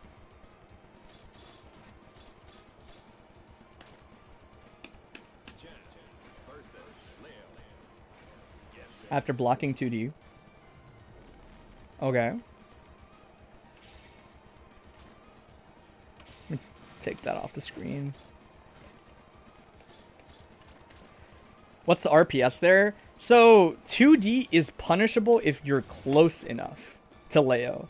So there are actually some situations where, let me see. So Leo 2D is like -5, yeah. So it's actually punishable close enough. If you're ever say like this situation, this is a punish. He can't, 2D is not special cancelable. When Leos do, so I'll show you actually, because I know the situation you're talking about. When Leos do this, it's not real in the sense that like, that's not a special cancel. You can punish Leo before he gets that out. 2D is not special cancelable. It's in an airborne state, and it's not high enough for him to do like his little air special. So 2D into flash kick, let me record it on block so it's a little more accurate, is not real. It's always like they're timing it to happen after. Let me see if I can get it as like tight as possible. That's got to be it, right? So this is the situation you're talking about, basically, where they do the flash kick or whatever. This is if you regular block it at a distance that is not within your 5k range. You need a 5-frame normal to punish it, right? So if you don't have a 5-frame normal that reaches him, you're kind of cooked. I will say Jam 2k looks pretty good here, like hurtbox wise, to fish for. But either way, I will say if you instant block it, you do get a punish from farther. You can press 7-frame normals, I think. Let me double check. On instant block, 2D is minus enough that a lot of pokes will now punish it. Yeah, he's -8. So if you instant block 2D, even at this range, if you hit the instant block, this is still a punish. Right? Like, Jam 2D will be a punish here. It's a timing that you have to learn. But essentially, 2D is the gimmick to me in the sense that, like, if you regular block it here, you'll get a punish still with 5k. You just have to learn the timing for it. But Leo cannot escape this punish. That's a true punish. Similarly, even if you're in poke range, like around here, if you instant block him and your 2D is in range on IB, that's a true punish. That is a true punish.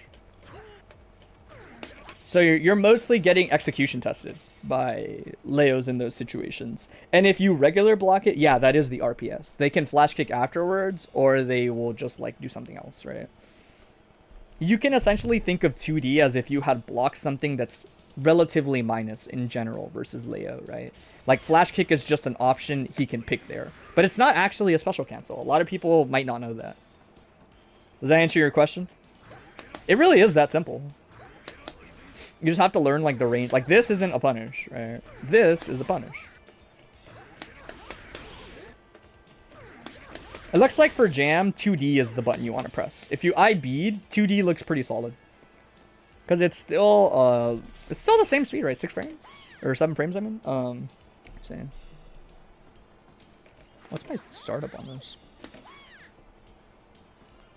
Wait, why is this... Oh, it just looks weird, I guess. There we go. Yeah. 6 frame startup, yeah. Wait, 6? I thought it was 7, bro. This character, every day. Oh, it is. Okay. I see how they do the frame data on here. I see. It is 7. The frame data is a little off the way that I'm used to seeing it.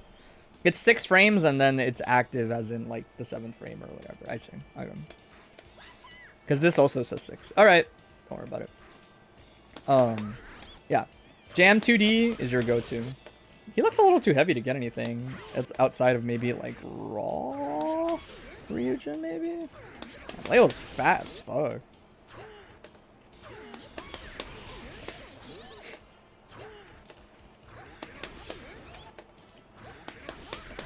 Ah, shit.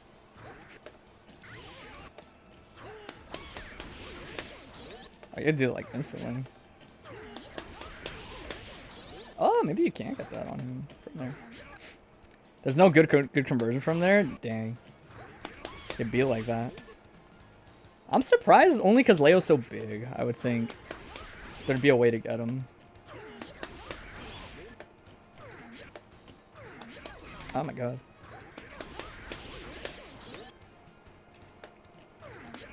Even raw, huh? Let me see. That's the one that's crazy to me. I can't believe that doesn't touch Leo. Because even that would be okay.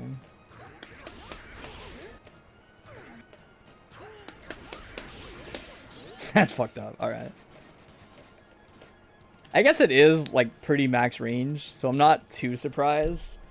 But that's rough. Not being able to delay split kicks at all really fucks that up mid-screen.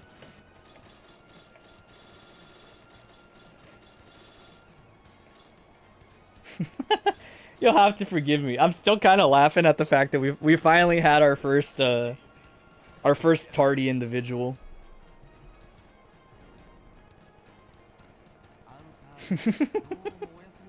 If it's any consolation, sometimes I go to bed a little late the night before and think, oh man, I really hope I don't sleep through that. That's going to be really awkward if I sleep through my VOD review with other people. You don't want that to happen, that's for sure.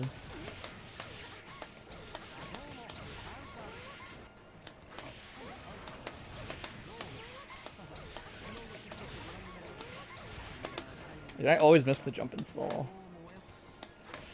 Getting DQ from your own body.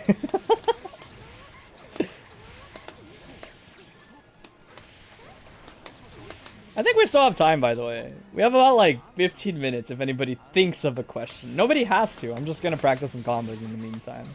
Chill out.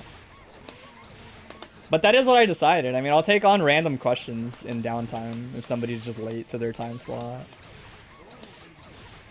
I'm glad I did remember to start the timer, though. So that there was no ambiguity on it.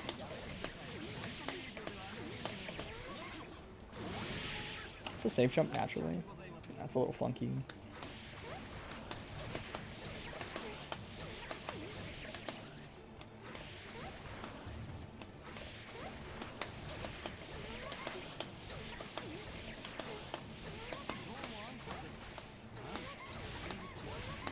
Work on Dizzy? Should. Yeah.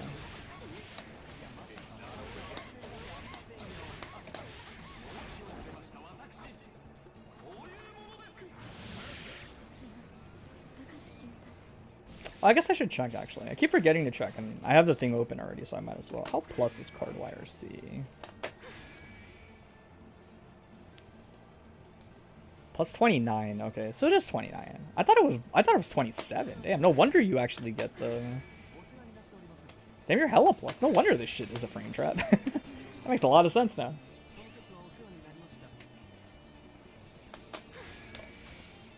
Because this is... See, these are the funky ones. Like, it doesn't really know how to write, like, the startup on stuff like this, but the total duration of scroll sets is 28 frames. I love that you can see that scroll set is not counter hit at any point. I always tell people, it's not counter hit at any point. Like, those 28 frames of green, you can't fuck with it. Like this, all those blue frames are counter hit state. So, Answer's counter hit for a solid 31 frames during this move. He's counter hit state. Oh, that's cute. It actually updates. The visual, like, the thing does update to reflect, YRC's one frame of vulnerability. Why is Benton not counter hit recovery? Because it's minus a million. Honestly, here's the thing, is a lot of the, you say that, but a lot of the DPs are actually not counter hit recovery. Specifically, counter hit recovery. Like, think about it. Leo's isn't counter hit recovery. Soul isn't if he doesn't do the flip. Kai's isn't counter hit recovery. Chips isn't. Like, they're actually not really counter hit recovery in the game. Jacko might be, I think, one of the only ones, maybe? I don't remember. I'm pretty sure Jacko's is also just regular. None of them are actually counter hit state. Except, like, when they're still active. A lot of them will be, like, counter hit state, like, on the way up. Oh, she is. Look at that shit. She gets cooked. Oh, wait, what? I thought blue meant those are counter hit frames. Yeah, Sins is maybe one of the only ones that's counter hit state. Because I know, like, let me see if I can show it in some way. Also, we'll pull up Benton real quick. Because you might complain, but bro, Benton is like double digit minus. It's literally double digit minus. It's really, really minus.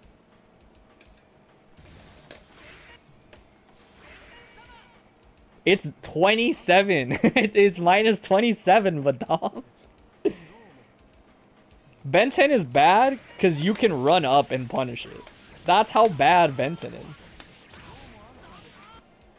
Yeah, just do crosswise. What are you complaining about? I would have believed you if you said that about, like, Volcanic Viper or something. Or, like, a Leo Flash Kick. Benton's so minus, you can fucking run up and punish it, dude.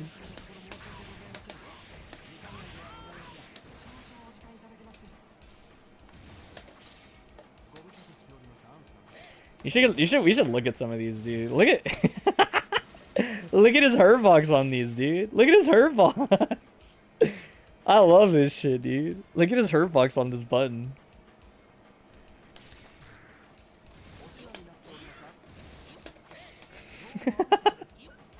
Look at his hurt box on some of these.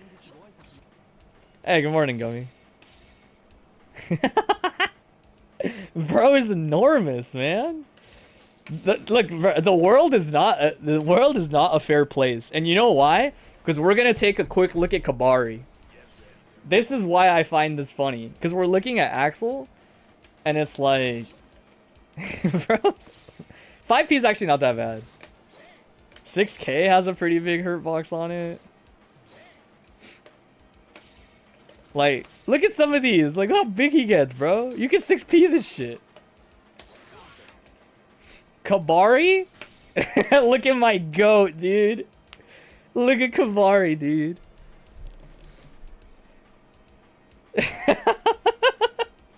Literal no hurt box. And it's not a projectile, which is insane.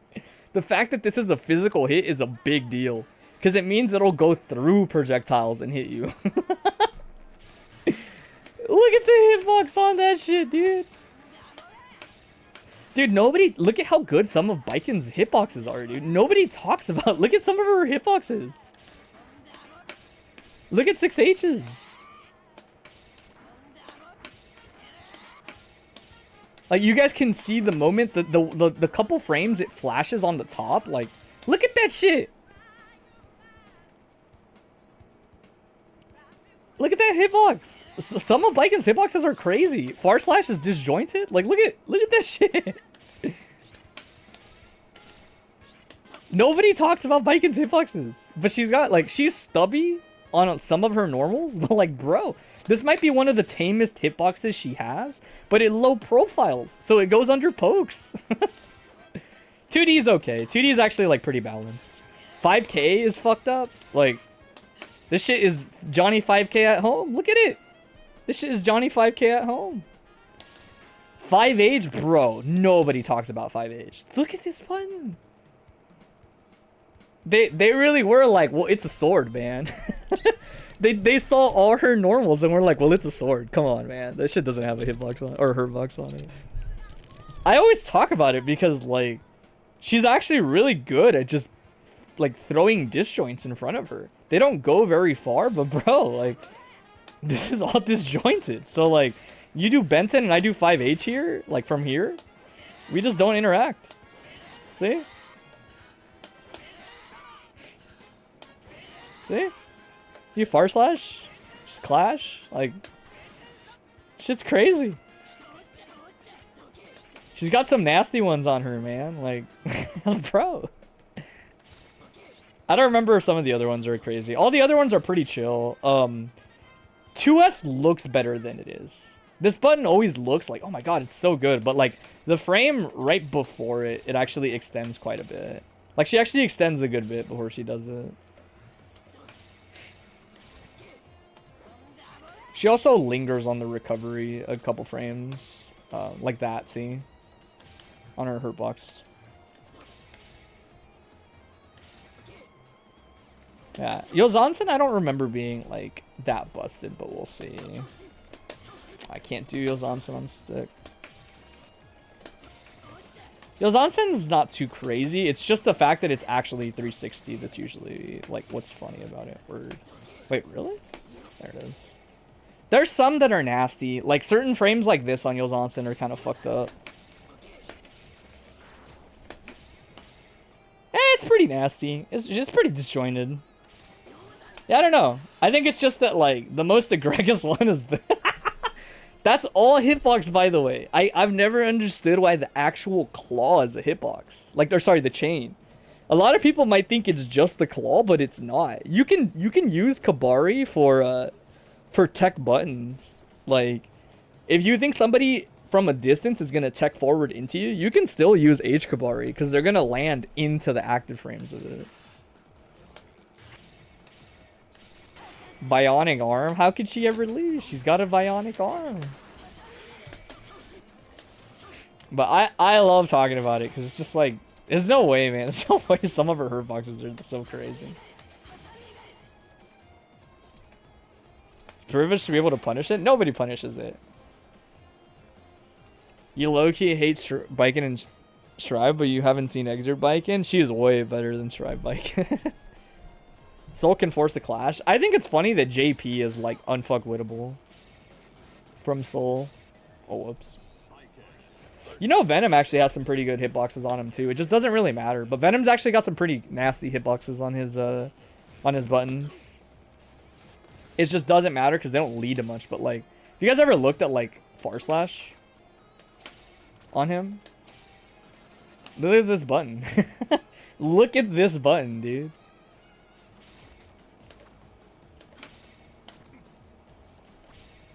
Like, a lot of Venom's hitboxes are actually really gross, bro. Where are your bullshit hitboxes? No. You didn't say that. You did not just say that. Get out of here. This is only the second most bullshit version of Viking. Third, if you count Sam Show, true. No. You beat me to it, didn't you? I wonder where Slayer's fucked up hitboxes are, huh? I wonder where Slayer's fucked up hitboxes are. Look at this shit, dude. Slayers will see this move and be like, bro, it only hits the floor. And I'm like, dude, it hits all of the floor. Bro, disappears. This button? I don't care if it doesn't have disjoint. This shit's crazy. This button? Dude. Where are my fucked up hitboxes, huh? Look at that shit. Bro has no hurtbox on that shit. That shit clashes with rising normals. 5K is actually not that crazy, but it's okay. Honestly, this hurtbox is crazy. Like, dude, look at the bro is an L. He just hands you the L himself. No, 5K hurtbox is insane. The hitbox is like okay, right? It doesn't go like far, but the hurtbox on it's fucking crazy. 2K is actually like whatever. 2K is not busted at all. 2K is like probably his like whatever normal. Yeah, dude, 5K is crazy. What's up, Ray? Where are my fucked up hitboxes? Last one for the road in case nobody's ever seen this one. What's up, Ray? Last one and we'll start Apollo's review. Right on time. Ray showed up right on time. This one's hard to get, so bear with me. All right, I got it. You guys ever see this one? Look at that shit. In all its glory. I love showing this one to people. Look at how high it goes. I couldn't care less that it hits low profiles. But look at how high the hitbox is on this shit. This shit goes farther. This is Elfelt's charged shotgun shot. So technically, it has to charge first and then it comes out. Once it comes out, it's 1 frame. So once it's out, this comes out in 1 frame. I won't say it's 1 frame because she has to charge it, technically. Right? But, no, Benton is not an honorable mention. Not when we're looking at this shit. You know, other than this, though, her hitboxes are not that crazy. Or her hitboxes aren't, like, that crazy. She just has big buttons, so it feels like that. This one's kind of fucked up. Like, let me see if I can get the frame. This frame is so nasty. It's the 1 frame. This frame. This is so gross, bro. I hate this frame of 6H. This shit angers me like you have no idea. Why is she... That's not even, like, crushing low profiles. It's just, it goes over low-hitting moves, period. No, you can't go frame by frame. I don't think... Well, you probably can. I just don't know how. Everything else is actually not that crazy. Not as crazy as it feels, is the way I would put it. Like, there's some stuff on here that's nasty, like the frame that she gets the invul on this, right? Like, that is nasty. But, like, even when she's low profiling, she actually doesn't get that small on the low profile. But I love Shotgun H. I love talking about Shotgun H. She gives me life. Oh yeah, 5K is disjointed. 5K is nasty. We'll look at some of these another time. Let's pick Venom and Jam for now and get started. I love talking about frames though. Shit's great. Try pressing F3 to freeze and F5 to progress. Is that real? Oh, you're right. Cool. So if I press like... I think this just slows it down. I don't think this is like frame by frame, but this does make it easier to hit. I might try that a little bit. That's pretty cool. I didn't know you could do that. I don't know how you would pause though. You can slow down. That's sick. I didn't know that. Alright, let's pull up VOD review for Apollo. Where's Dizzy JH for Ray? No! Come back another time. Come back another time. I used to go over hitboxes on stream all the time, dude. People don't know. Wholly organized desktop? Not really. It's like, okay.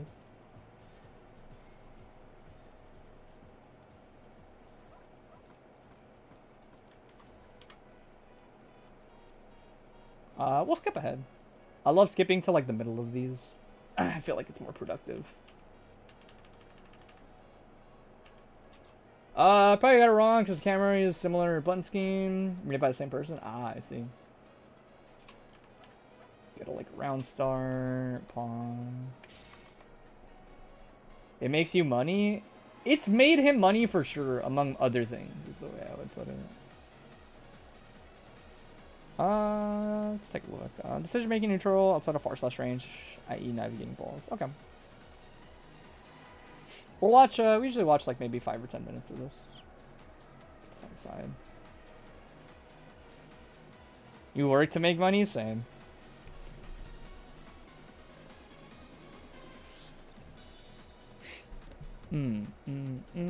Ball set.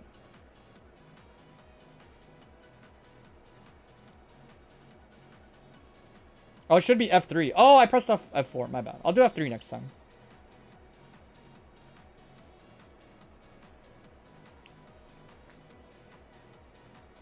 cash. Doom, doom, doom, doom, dash.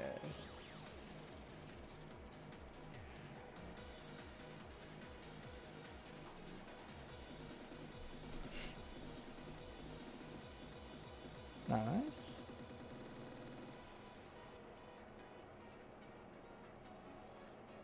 That's interesting. I did actually know it. He set K ball, didn't he?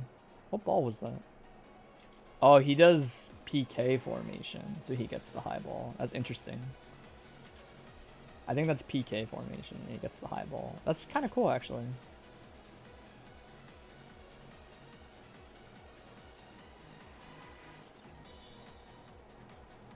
Oh no, that might be... Actually, yeah, I think it is PK.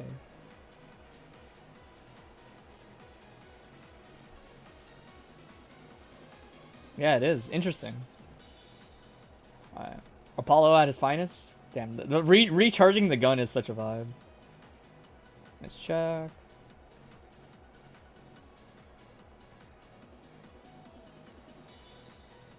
A little early because Venom's slow on that wake up time.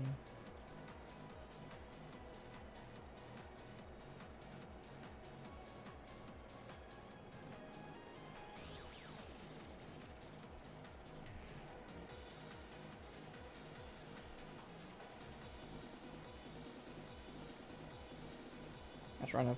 I will say, so generally speaking, for me personally, as far as like navigating around Venom balls, like if you have like say like relatively conventional movement, I think a lot of it is playing around the distance that he gets them. I'll talk about it the next time Cole gets a couple balls out. So like probably around now. So I think a really big thing here is like I almost never want to block the P-ball here. So I almost always jump, but as far as the follow-up action I pick, it's kind of based on like what I expect the Venom to do a lot of the time. So like here, me personally, I would probably super jump for the extra height, right? So you super jump all the way up, and then when you're at the apex of your jump, the ball is kind of going to fly by you more or less as it's happening. So one of the things I'll do is if the Venom assumes I'm going to go back into the ball, I will air dash past them, right? They can oftentimes try to air throw that, which is kind of obnoxious. So in those moments, I will actually back up into the ball and then block it. But specifically in the situations where they're waiting to bait with the throw, that way you at least make them think about how they play off of the P-ball and they don't just run behind it for free all the time. Honestly, even here, you might have been able to just like air dash forward off regular jump, but I think this ball might have hit you. This is the tricky part. The knockdown. Tons of frame advantage. Venom is not a character. I would think, if, just in general, like side advice, I would probably always run up versus Venom off of your 2D. Because Venom wakes up slow off 2D anyway. So you should always get a solid meaty on him. Even if you have to dash up to get it, probably. Good trade. Doom, doom. Reset your card. It's caught, not fuzzy blocking. We'll watch like 2 more of these and we'll talk about it. But honestly, I would say, so like, this is like a big bait I think I see a lot of people fall into when it comes to fighting Venom in neutral, is like, if he's hitting these balls, he's not worried about the ground approach anymore. But I also think approaching him is like always kind of a bad idea. Because by that point, he's already recovered a lot of the times. I think, to me, the best way to deal with balls is to not block them and remain kind of like mobile, because he can't just keep setting them over and over again, right? It takes a while to get 2 of them out. Most of the time, he would get maybe 1 out, assuming you're not like full screen from him. So you dodge the first 2, he'll only get maybe 1 the next time, and dodging 1 is a lot easier, right? So once you dodge that one, you're kind of like in a situation where it's like, okay, well now he has to pull the ball out, right? But I take the neutral relatively slow sometimes versus Venom. Even in matchups like this where Venoms don't like jam running at them. I think the thing is, at the end of the day, if Venom has balls on screen, especially multiple balls where you can't really Hochifu and then PDC behind it, right? It's like, you can't really brute force your way here. So I think it's good not to take the air dash, but take a regular jump, right? You don't want to block the balls, because if you block him, he has more than enough time to see you block him, and then he runs up and he does his offense. But getting impatient is like a very fast way to just eat unnecessary damage, right? You want to at least make him like really earn the hit off the ball sets. And then at this distance, I mean, I would think at this distance, a lot of it is like, if you anticipate far slash, this range is perfect, and then you just approach as far slash whiffs. Like, as he's in recovery, you would just run up and probably press 6H for, like, punishing any button he would press in place. And if he's actually going to respect you, then you just keep dashing until you make contact with something more substantial. You have 0 patience? Yeah. Venom will blow you up for 0 patience very easily. It's a big part of like how his game plan works. Very plus. Very plus. I will also say, versus someone like this isn't like the advice you were looking for necessarily, but I've noticed it like a couple times already. Versus people that will like recognize you pressing a button like this into Bakusho and then gamble in different ways, right? Like with 2D, 2K, etc. You just have to rip more early split kicks. I think it's just important. Like, you just rip split kicks like right now and fish for the frame trap, right? Worst case, if they IB it, you at least try to transition into like Ryujin YRC RPS instead after you check them there. But you really, like, it's just necessary. Like, people can't always feel like they can just mash there versus like puffball and shit. Alright. Because I would say either that, or if you block 2D here, non-carded... I say non-carded because I wouldn't want to waste a carded version on it, but 2D into IED Geki is also pretty solid at blowing people up. They just fuzzy mash it there. Like, the people that don't even recognize Bakusho's animation and fuzzy mash, like, just out of habit, those people will get blown up by shit like that. This should hit. Yeah.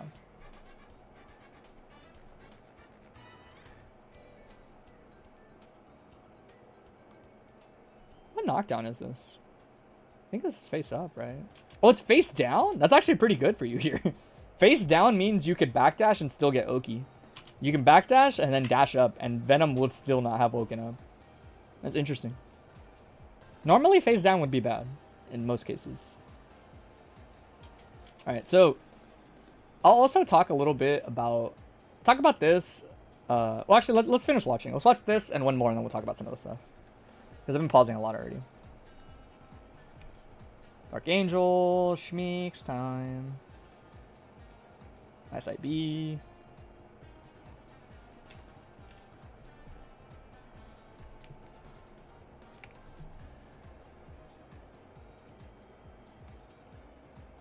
Nice Geki. IED Geki, I think, is also pretty solid at getting over a lot of Venom normals. And will only really get punished by, like, an explicit wait into 6P. Which I think is, like, once they're doing that, you get to run up and don't worry about far slash as much.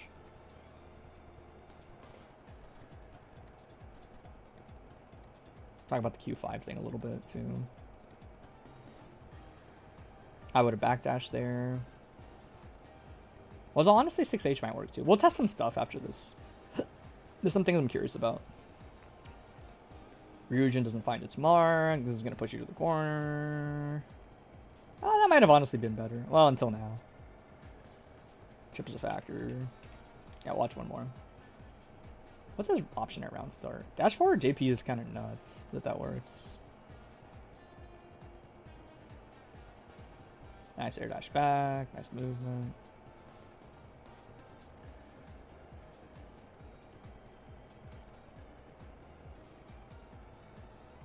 I also think Venom is a good character, and we'll talk about like sequences that give him trouble. I think backdash 6H gives Venoms a lot of trouble. Like around here, you do backdash 6H, and you don't get caught. Obviously, it was like a weird scramble, but I find like if 2S is a button that's giving you trouble, backdashing out of it and forcing your approach back in can give Venom a very hard time. We'll talk about it.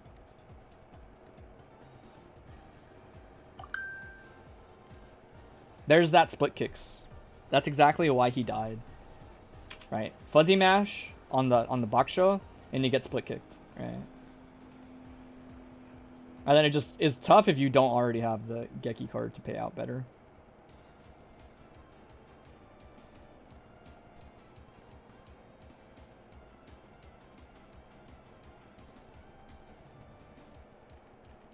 What happened in the last like couple interactions? I kind of like wasn't paying attention when I said. It's thrown. This doesn't knock down, right? Oh, it does because the ball hit. Cool. Yeah, so this is the movement I was talking about. Movement patterns like this are pretty nice versus Venom, right? Because you see he's just kind of approaching, and then even though you cross him up like this, he doesn't care because he keeps 2 of the balls. He hits 1 of them and he gets the stinger charge out.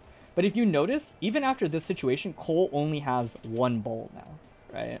Venoms cannot, like, a lot of it is smokes and mirrors, and that if a setup is using, like, multiple balls, even when they end up in situations like this, they're gonna only keep, like, 1 ball, right? So he can't have as much control as he had before. Last time, he had a ton of control in this situation because he had 2 balls, right? So it's like, you block 1, you block the other, etc., and he's using the frame advantage off of him to get this extra ball hit, right? But if you notice, like, even here, like, even though you got hit by it and then he hits that, like, he's back down to having to get all his ball sets again, right?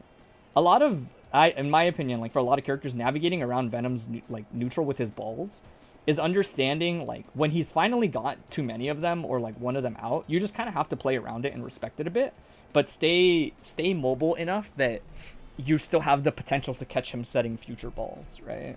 And it's Venom's job to catch you trying to escape blocking those balls, right? Like here, block on a teleport, nice escape. See, so like even that's fine because Cole no longer has the ball. He's got to figure out how to get it, right? Then it's like, on average, I mean, it might be different for Jam because she has Hochifu, but on average, I find most characters can you stop balls with Tatami. Sometimes. I'll sometimes cancel a single ball out. It'll cancel 1 ball out and it'll come up. Wow, that's so much. Damn, I was actually gonna knock down. What a crazy confirm. That does so much damage for being such a weirdly safe confirm. Yeah, that was a lot of balls. But yeah, I find it might be different for Jam, but normally I don't like contesting ball hits with almost any character. I will let them get them and then I'll go from there on average. Right? And then I treat me letting them get ball sets as like I messed up. I have to the same way when you eat shit and you're getting okied, you're like I deserve this. When Venom gets balls out, as much as I hate it because they don't take a lot of effort to get out, I still think the same thing to a degree. I'm like, I guess I deserve this. I guess I let him get a ball out. So he just gets to press a button and then move forward most of the time. Alright. Open the game up again. So, there is one thing I want to check real quick. This isn't related to anything you asked, but I do want to check it. Let me see. I think this, if I'm not mistaken... Oh, I'm not a Venom player. Forgive me. It's like very hard to get this charge. You do it late? That's good enough, maybe. I can't... I'm gonna try it off 2H. 2H will be a little more forgiving for someone like me. I have heard there is an angle, yes, where you can recognize when Venom players are not spacing the Q5, the Carcass Raid correctly, where 6H Abare goes over it, right? Like her hurtbox in this moment just kind of turns into such a high hurtbox. She goes over the little rebound and catches the counter hit state, right? Like this. That it's like 6H is decent Abare. Like it's actually a pretty solid check to Venoms that are not good at stopping it. And even eating... Hold on, just got smoked by an ad. True. Hey, $5.99. That doesn't happen. Can you guys believe that? Try what you told me? Oh, the freeze frame thing? Oh, you're right. It does. Honestly, it's about the same, though, because... Well, I guess I could record the CPU to do a button, and it'll be easier. But it's about the same. I just press pause the moment it happens. You're back. Don't worry about it. Basically, I was saying, from my surface level understanding, Venom players hate that they can't always Q Carcass Raid.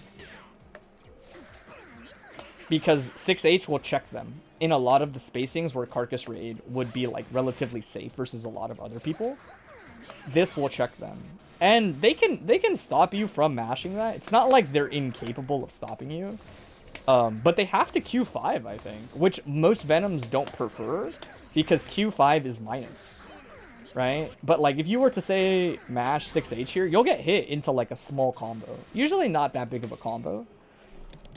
But the RPS is kind of there defensively. Especially when you can backdash 6H the carcass or the.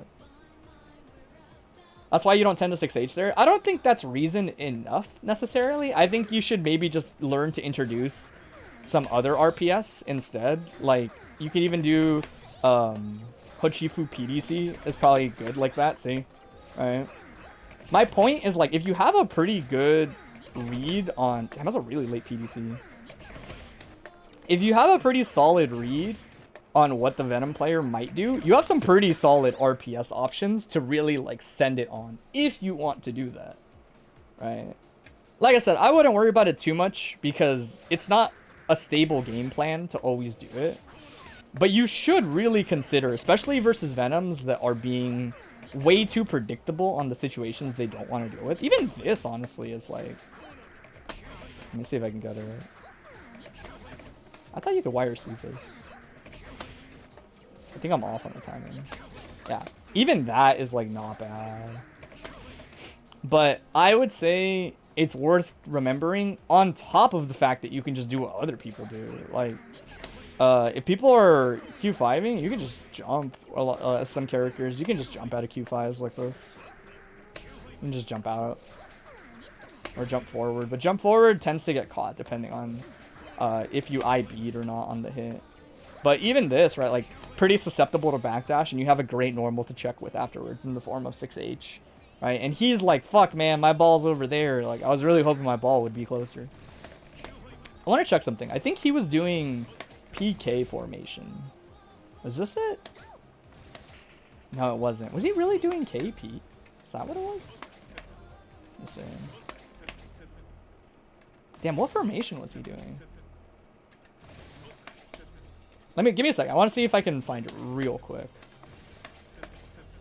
That's not it. KS? Might be like KH. How did he get that height? It's not PK. No, actually, I think it is PK. I was just thrown off because this other ball got hit, and it didn't seem like he hit it in a way that seemed normal. Not super important, but essentially he did have one that caught you at air dash height, which was interesting. But my point kind of remains, right? So when Venoms get one of these out, this is like the classic, right? They do this, they run forward, right? Me personally, like I was trying to say is like, depending on what the Venom does, so you never want to block it, right? You can't really reliably contest as a lot of characters here. I will usually kind of opt for getting out of this range, and then Venom has to essentially guess, right? Between what he's doing, right? It doesn't matter how many balls he's hitting. If I do this, I'm like nowhere near any of his balls. And even if he kind of does like the thing that they tend to do, which is like, they'll do, let me record it, right? So they'll do this, hit, and then run, and then do like this. So it'll look kind of like this. So they'll do this, then they'll stinger, right? And if they do it early enough, they kind of like get the level 2 ball off of the ricochet, right? So do it a little faster, and it might work. I think this was fast enough, it'll work. Yeah, we gotta do that really fast. Hold on, my bad. I didn't realize how fast you have to do that. Ah. Alright, let's try that. That might be, hopefully, fast enough. Oh! Damn, you gotta really run for this. Alright, last try, because I don't want to, like, spend forever on this. But my point, as I explain it, is essentially, like, yes, as they do this, they might get, like, a second level 2 ball, etc., but if you essentially get out of dodge and just avoid it, it forces him to do other things, right? Like, now he might do ball set and then wait like this. Forbidden max mode set. Right? Like, I find I'm okay with essentially introducing this concept with Venoms, where now if he waits, he gets a pretty free air throw a lot of the times versus a character doing something like this. Right? Like, you see the ball, you're like, I'm not going to do this, and I move, and you move towards them. That's okay, because the difference is now Venom is setting a ball, hitting it, and not always moving behind the ball, right? In other words, now I can do stuff like this, too. And I don't mind, like, blocking and then I-being the ball further back. Technically, you can even You can IB it and get your air actions back, right? Although I don't usually use them for much, like, at that point. But you can IB and get them back, right? But my point is more like, by the time you do something like this ball to block it is not that big a deal. Unless Venom assumed you were going to do that and really did commit to chasing you down.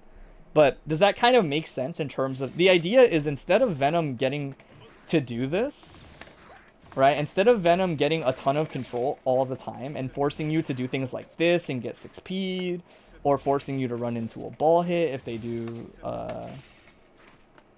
light cycle ball movement, yeah. The idea lies in the fact that you don't become predictable in how you move. You essentially get out of the way, and you still have access to like a lot of different things, right? The big thing is like, I like super jumping if a character has a good super jump like this. But honestly, even regular jumping is like pretty solid at a lot of ball heights. Like a low P ball hit like this, you don't need a super jump. You can kind of just chill like this and then do the same thing, right? You can't always escape blocking balls, but I do think like learning to navigate around them by not always blocking them and not always just moving the fastest way around them. Do not do this. I do not ever advise this, basically. When Venom hits a ball like this, people like air dash over it. That is like always a bad idea. Because if you notice, Venom is fully actionable right now. There is nothing stopping Venom from trying to push your shit in. If that makes sense. I'll put percent of music. You have a habit of trying to get rid of it? Honestly, I wouldn't really worry about it. Like, to me, if you were to say, like, do this, I think this is okay, but it's like you might as well have blocked it in my eyes a lot of the times. Really, the only difference is that you're like a ticking time bomb, and like, you could do dash into that, right? And that's like annoying, but there's nothing that says Venom can't just poke you right after you do it, right? That it's like, I just wouldn't interact with them, period. Like, getting rid of them's cool, but it might as well be blocking them if it's not. Like, this isn't any faster, right? If I block this ball and I run forward, it's about the same time as if I Hochifu this ball. Oh my god, I should use K-ball. Right? See, it's like, they're not that different in terms of how fast it happens, so you kind of have to assume it doesn't really change the game plan for Venom that much. You're better off picking, like, step-by-step approaches. Pick some step-by-step approaches, and you'll find a lot of success, I think, around getting around Venom Ball. But to me, it's like, if Venom is getting shit like this versus you all the time, then I think that, in general, a lot of the times, you are being too impatient. Right, if Venom is getting to do this, right, let me set the ball a little lower. Right, wait, and then 6P like this. You're being way too predictable, right? And even, honestly, even stuff like this, I'm not like too big a fan of. Because at the end of the day, you're still approaching Venom too directly when he is actionable, right? I prefer to approach Venom from like angles where it's like, I might approach him, but I might back off.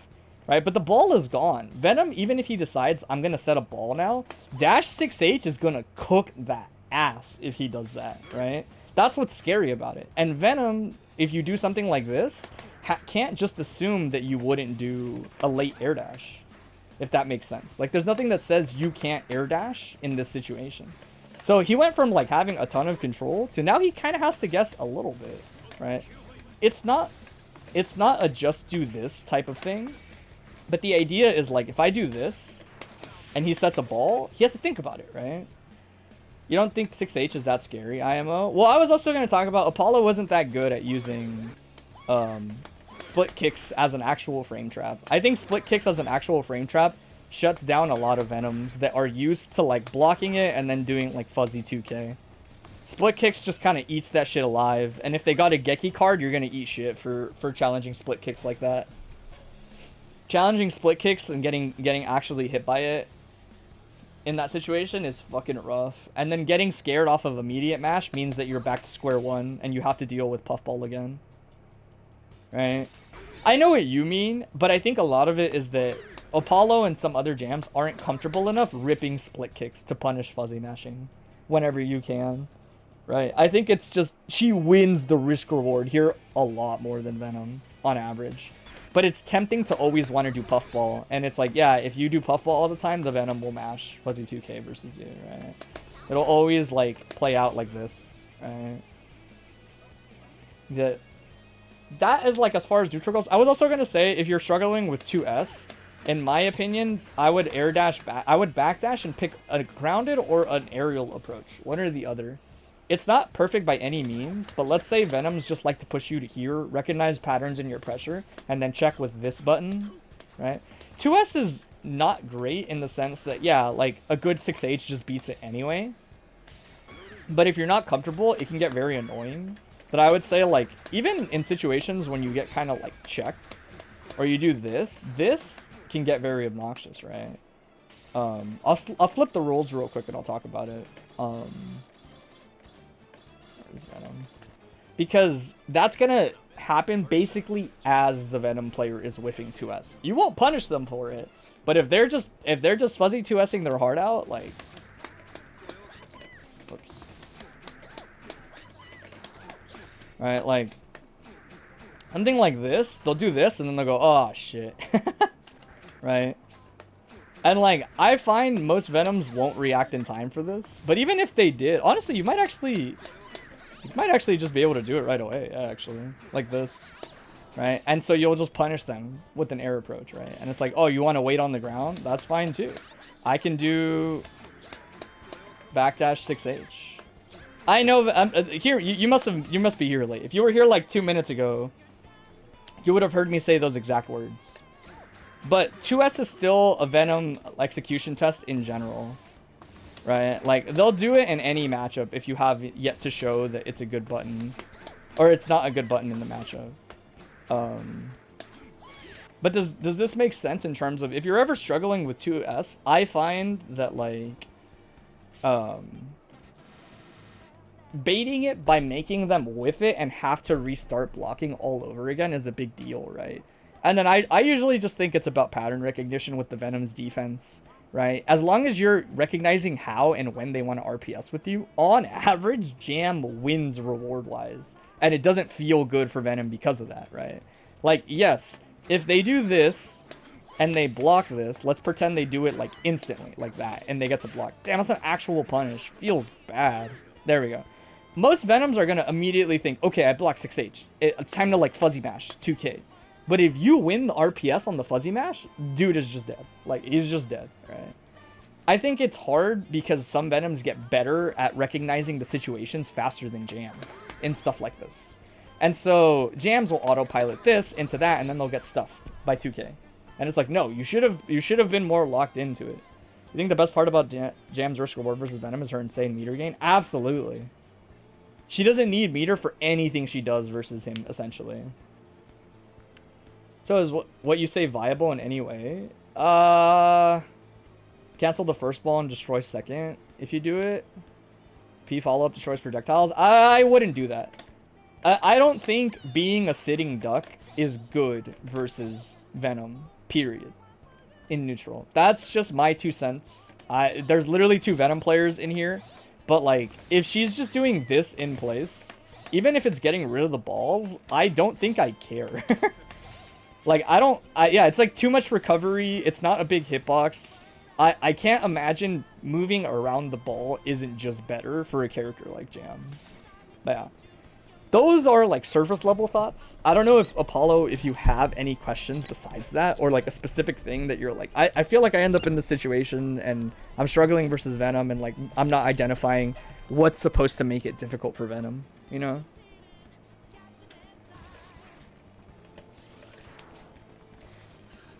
Because I will say a lot of it is just slowing down your approaches and movement, staying a little bit more in the air, and then recognizing as long as you're hanging out in around this distance, you're relatively fast, right? And even stuff like far slash, if you're suspecting a far slash is going to come, you could air dash over it. But I think I'm getting a lot better at the matchup for sure. I think, like, a button like far slash is, like, it's good until the Jam is good at doing this. I think 6H, no matter what, checks a lot of things that Venom does, right? And it's by no means like, yeah, it's so free all the time, but most people cannot do something like this to Venom far slash. Like to get away and force him to block immediately. You just think you don't deal well with balls in neutral. I kind of agree. I think you're too impatient. I think you need to slow it down. And then experiment with like dodging a ball and retreating to see how Venom responds. And dodging a ball and approaching to see how they play out, basically. And you'll see different results between the two, right? Even just landing and then running up is pretty solid. Thing about that is if they just cancel Far Slash into Q5. Well, that's the thing. Far Slash isn't hitting me. That's the thing. Like, in this situation, Far Slash is whiffing. This is whiffing. My point is, like, you can kind of wait around, I think. Right? And just, like, if you see Far Slash whiff, I would just press 6H some more after it. Or dash into a button. And the Q5 thing is real. I know what you mean. But I never mind Q5 RPS, personally. I was going to talk about that, too, because Apollo had a lot of moments where you run into Q5. I think Q5 is a lot of just, like, if Venom is doing this to you, you just, like, time around it. So, like, if I'm doing this with Q5, I think a lot of it is just learning to, like, wait out the end lag on Q5. God damn it. It's so hard to get on the timing. And I'll just engage after it. Q5 is usually not, like, so unfuck-wittable that you can't, like, wait it out and snipe the timing around it for a lot of characters. It's a really fucked up hurtbox, but I think a lot of it is just learning to stand. Q5 doesn't hit around, like, this distance. So if it's, like, a Q5 thing, you just chill around here, and it's not that big a deal, in my opinion. I also think there are arguments to be said around, like... I mean, let me reverse the roles and test a couple things. Something the Venom player has to look at the screen for is actually big RPS about the block string versus jam. Wait, block string in the versus jam channel. Oh, I see. Right, but let's say dude is just doing Q5, right? I would probably just wait for Q5 to finish and then honestly maybe still mash 6H, but the one I want to test is this. See how this looks. Oh my god, I can't do this on player one side. Oh, I'm carded. I actually don't want to be carded. I want to test ID Geki versus... This is the last thing I'll check real quick, because we're pretty much out of time anyway. Yeah. This plays out more or less how I thought. I would just do that. High key, I would just do that. If I'm like, yeah, bro's just gonna Q5, I'm just gonna like learn to space this Geki around it.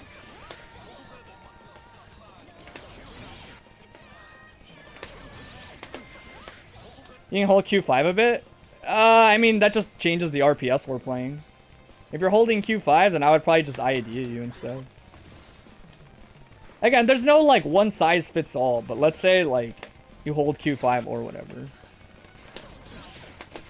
The idea is I'm trying to sneak past the hitbox of it. And a Venom will never have like a... You're never going to find... Generally it beats IAD. The thing is I believe you, but it'll never be perfect is the idea. It beats normal IAD, but the thing is Geki tends to make her very, very like contorted. So like, look at... I'm sure it beats her doing regular IAD, but like look at her hurtbox on this. This is Geki's hurtbox as it's coming out. Look at this character. If you notice, there is no hurtbox down there. Right? That it's like, I believe you, but look at that.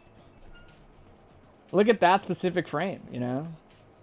This is why I have a lot of faith in Geki, IAD Geki as like an anti-air type thing.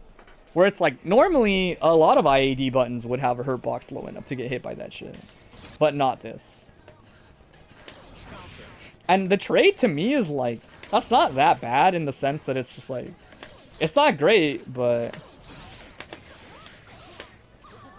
it's gonna get Venom to wait and try to 6P you. And I think that holds a lot of value, is essentially what I'm trying to get at.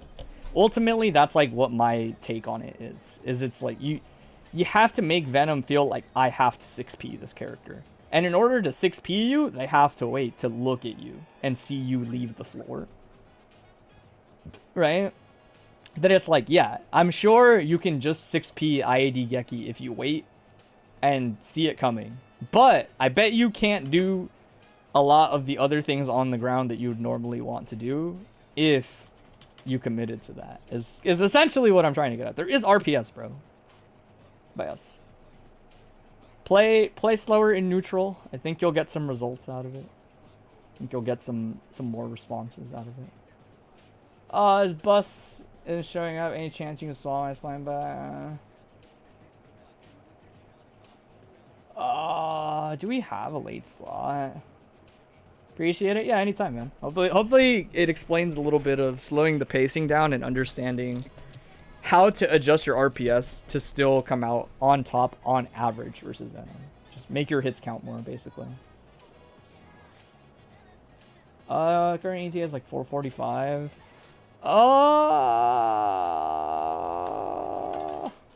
Metaregress says he's gonna be late. In which case I'm like, we could do one of two things. I don't know if Gummy wants to go right now, because I know you're lurking. And we can do you right now, and then we'll do Metaregress after if you want. Otherwise, we'll keep the time slots the same, but I will stay... You're good for anything? We'll do yours now. Yeah. Should be fine.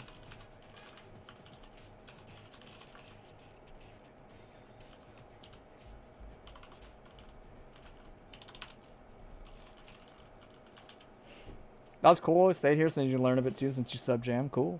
Hopefully that helped. Right, yeah, we'll do yours a bit. We'll push you a little forward. During the set, struggled a lot with picking the right buttons, suppressing scrambles, or on defense. You also died to blitz like 100 times during the set.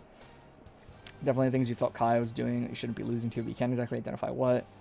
If you don't know much, so there are either probably more important things you should address. Sure. Oh, this is a short set. We can watch it all. Watch it like once or twice.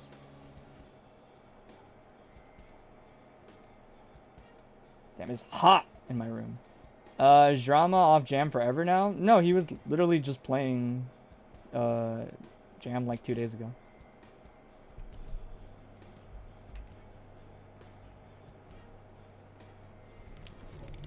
Alright. 6H round star. Yeah, it's a funky pickup if you're not ready. You asked him for permission to send this? I think most people won't mind. Especially Drama. I have to assume Drama didn't care. One way or the other. Okay, good RC from them. A little bit of a funky scramble. Projectile Oki. TK Fireball's weird, but okay. It's the throw. Lock up DP.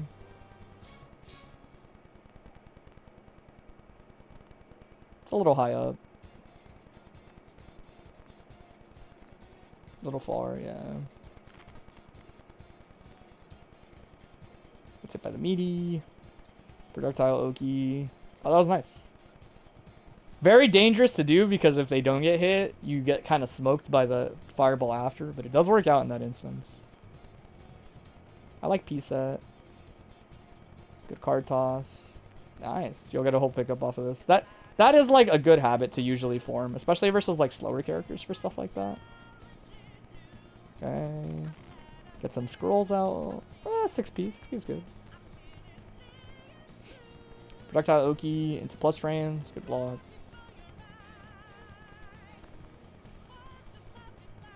I like the dead angle. It gives you your turn back. Yeah, Blitz is tough to bait there.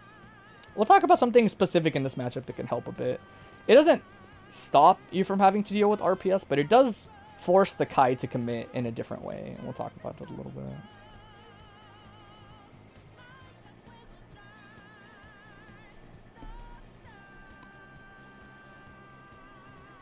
Nice XP. A little funky on the height. Scroll heavy. K set.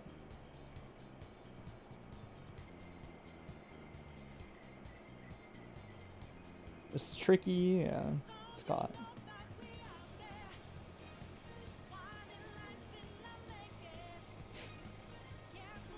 Nice. I'll recognize the super jump. I missed super jump ID every day of the week. I've been there.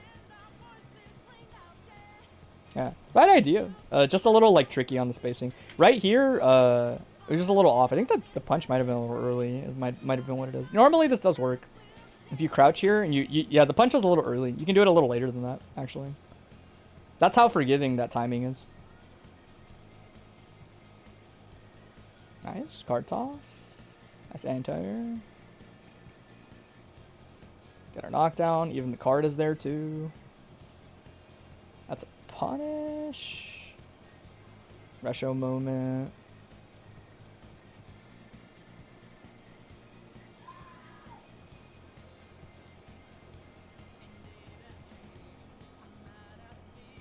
I don't know if that was a safe jump, but it looked like it. Plus frames. It's gonna be tough to check.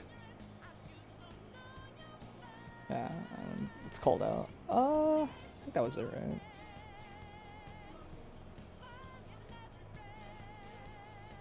Yeah, that was it. We'll talk about a couple things with Kai. There's a lot to talk about off of that. Let me see. I don't think we really need the hitbox thing for now. So I'll use this game capture. So something important to like note / talk about, I think, when it comes to fighting Kai, at least like on Oki specifically with Answer, is that I talked about it last time when you popped in, but Answer's 2K will low profile Kai's DP. A lot of buttons do. It's not just him. That is one of the notable weaknesses of Kai's DP, is that once he DPs, let me see. Once he does this, it's like it only has a hitbox like really late and also really high up. It doesn't start on the floor. You're here now, good to go whenever. We're gonna do you after this person. So we just flipped you in the last person, essentially. So something important to note is you do have to learn the spacing for it. If you're point blank, he still hits you like this, right? So you don't want to be point blank, but if you're like right here, you go straight under it, right? And I'll show you, like, if the Kai player doesn't press anything here, they're still getting hit by DP or by 2K. It reaches in this range. But if they DP, it whiffs like that. See? My point is more so if you find that you get... Here, let me open up the reversal tool to show this off, actually. Because we do need the reversal tool to show this. Wake up tool, animation, Kai, picking DP, every time.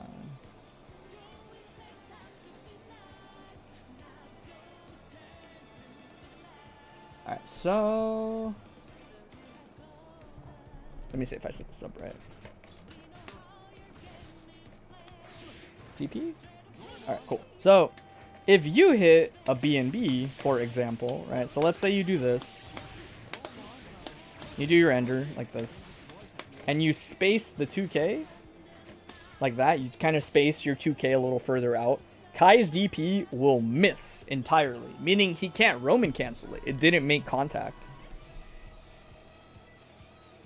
I wouldn't say it's something you shouldn't let happen necessarily. Eventually you'll get DP'd because you're going to assume that he's not going to DP you. But yeah, a lot of the times you can bait Kai DP. I think even doing 6H, you should be able to get it versus Kai. It's just a little tricky sometimes to get the timing. Yeah, see?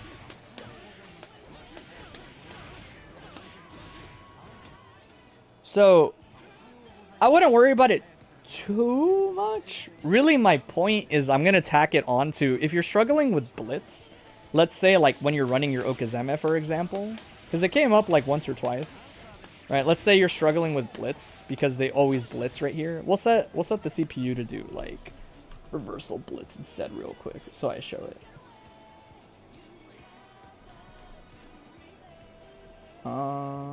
Universal input, high Blitz.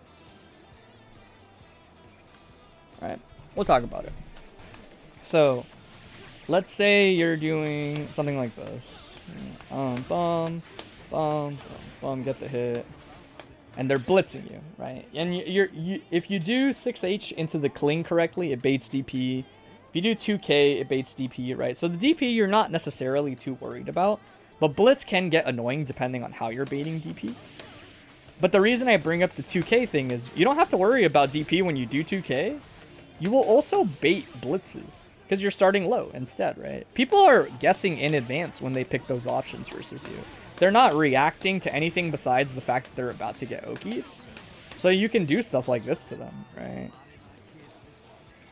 So running 2K on your Oki sometimes instead is good. That's why I said you don't have to worry too much about always doing super jump IAD or dash 6H, because sometimes you do want to just do a low instead, right? You don't always have to force a mix-up on your Okazeme, especially when your mix-ups are susceptible to getting blitzed. Sometimes it's fine to just do a block string or offense like this, right? My advice to you, ideally, would be, let's say you practice... so if I set this dude to random block, this is a little tedious. There's not necessarily a better way to do it. But let's say I set this guy to random block and I do this. Alright. The next time I get the chance to run my Oki, I'm going to try... Oh, wait, whoops. They're always going to blitz. Oh, my God. Let me turn that off. If you want something that is a little tricky to practice, I think it's doable the more you kind of, like, feel it out. But essentially, in order to get good value out of those situations, it's important to try to learn to recognize when 2K / hit and then go into 2K, right? So this guy's set to random block. So they're going to random block a couple times until I can do my B&B, right? If I can combo.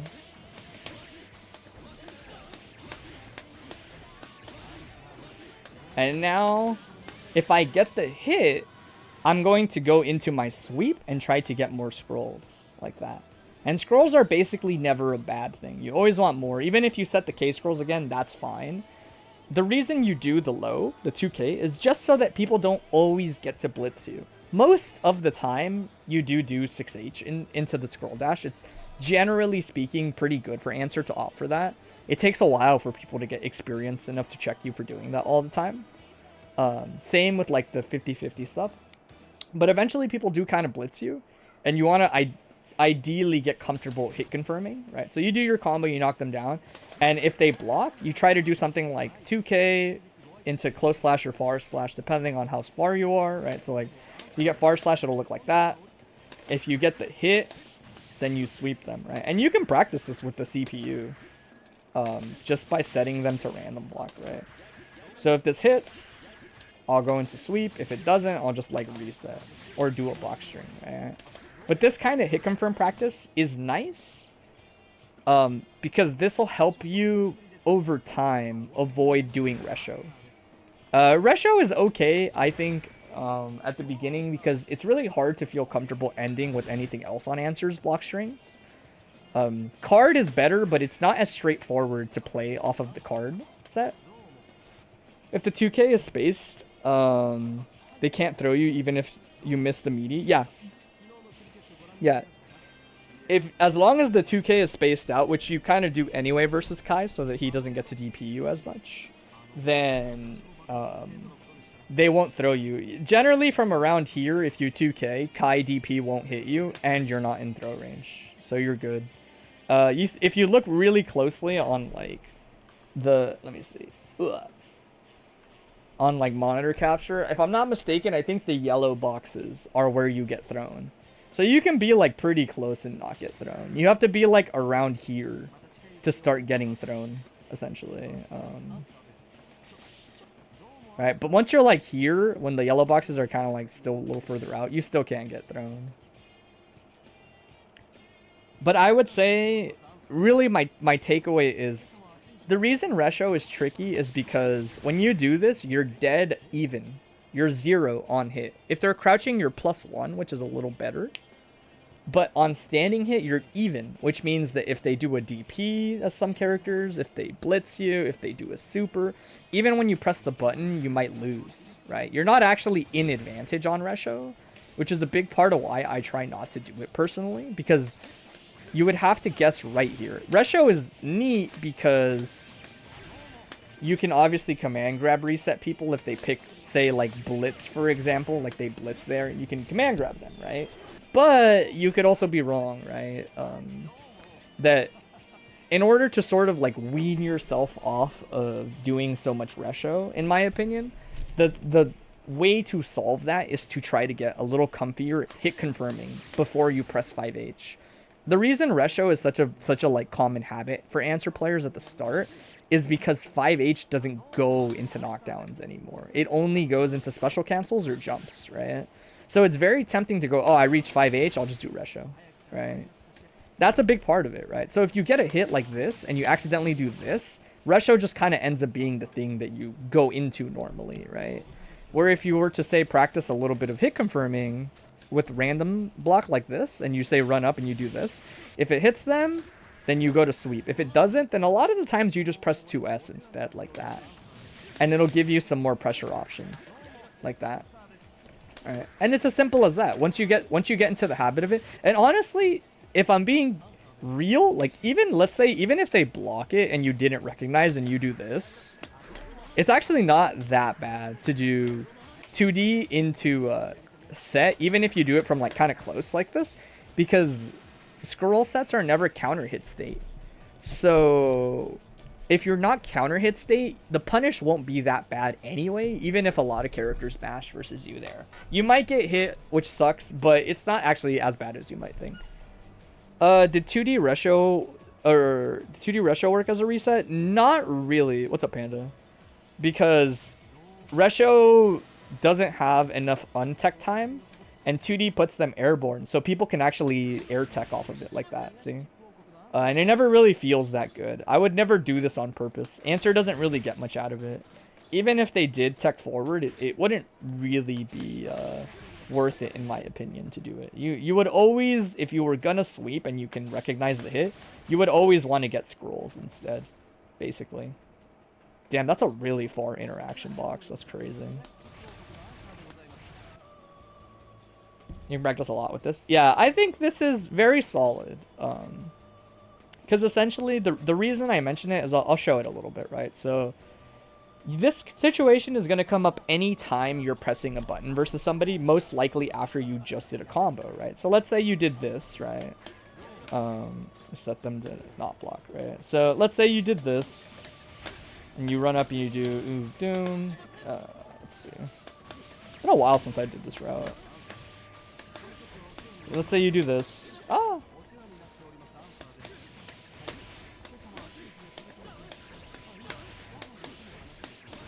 Alright. This is a situation where now I'm going to run up and one or the other, right? So you've been doing a lot of 6H or scroll dash, or sorry, super jump IAD to get to the scroll and running your Oki like that. But 2K is also something to consider, right? If you're struggling with blitz, especially on your mix-up situations, doing that is like a good habit to try to get into. It'll help you check a lot more people that just do wake up blitz as a response to that Oki that you've been doing. In which case, now it's important to be able to hit confirm those situations, right? Now you want to be able to do, oh, I hit him, let me take a knockdown, right? And then you get this, and then now you can do it, right? Or you can knock them down, take the set, and then run up and do it again, right? There's nothing that says you can't 2K again. The idea is that Exert is the kind of game where you want to put people back into the same situation where you have a lot of control as much as possible, right? Anytime you get a hit like this, you want to put them in this type of situation, right? Which means even if I got the hit and I do this and I hit them again, right? So let's say I hit them once and they get hit again. There's nothing wrong with just doing it again, right? So let's say I get the hit and I do this and I do it again. The situation isn't changing, but I am damaging my opponent, right? You win the game by getting rid of all their health, right? So just make sure you put yourself in a good situation to keep doing it. You still want to do 5P whiff regardless of 6H or 2K? Yeah, usually, because you have a lot of frame advantage here. Answer is plus 37 here, right? So if you're that plus, a lot of the times you might as well like with a button to help you time the 2K a little better, right? Because if you don't, you might accidentally do this. See? I'm a little too early. You could always just time it manually like that, but a lot of answer players and people in general will find it easier to use a button like this to time it for you. Yeah. The 5P is good just to help you sort of time the sequence a little bit easier, right? Because that is your notification for, oh, once the 5P recovers, now I run up and I do it, right? 5P, run up in 2K, right? I didn't mention it, by the way, but something to consider is I said that you can low profile his DP. You cannot low profile Ride the Lightning, right? Ride the Lightning is also an invincible option on Wake Up. The difference is that it costs 50 bar to do it to begin with, so they can't Roman cancel it if you block it. Eventually, a Kai player is going to do Ride the Lightning if you do 2K, which you have to be careful about. I'll be honest, I can check because we have the reversal tool. I don't remember if 6H baits Ride the Lightning or not. I don't think it does. I think you might need to counter or do something like that. I'll be honest, if I ever suspect that a Kai player is going to do Ride the Lightning, I have always personally just blocked it. You just block it and then you kind of mash S until you get your punish, or 2D. Yeah, not baiting it with 6H makes sense. 6H doesn't really bait stuff like that. It has to bait something that like goes through it very quickly a lot of the times. Yeah, you would have to do parry. After the flash, you would have to parry. But you can parry after the flash to not get hit.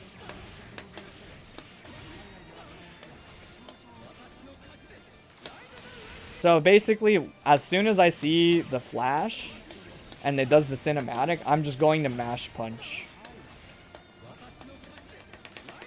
And I'll get it. That way I don't get hit. When do you use 5K? For combos. I never use 5K with answer. I've never found really like a great usage for it that isn't like better done by a different button. Sometimes I'll use it for combos, for certain pickups.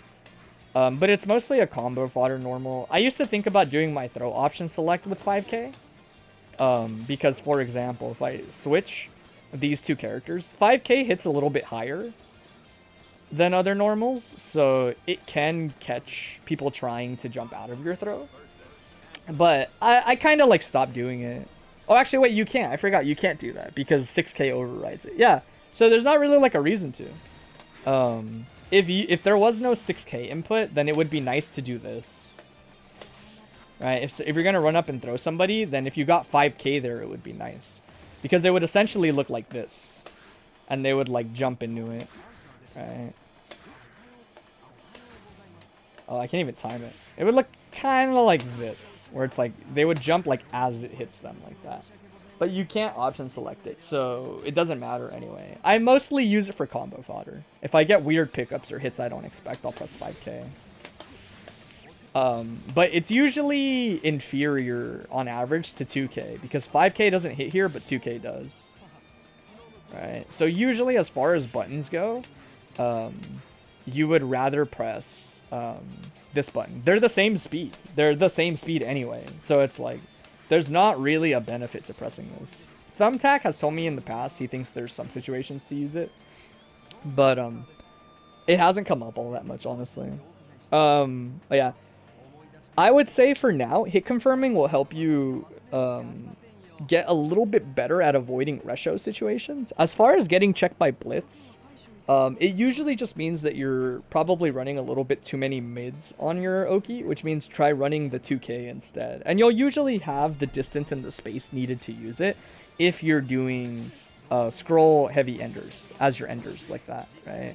You'll usually get it a lot, right? In the corner, you might need to be a little careful, just because if you were to say end like this, you have time to set and press 2K, but you're in throw range. So you have to take a step back like that and then do your Okazeme.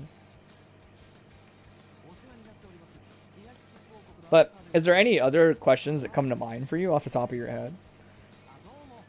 Because honestly, hit confirm practice is a lot already. There's not too many other big things that stood out to me as like, yes, you should definitely do this. A lot of it was just little things or getting better at certain stuff.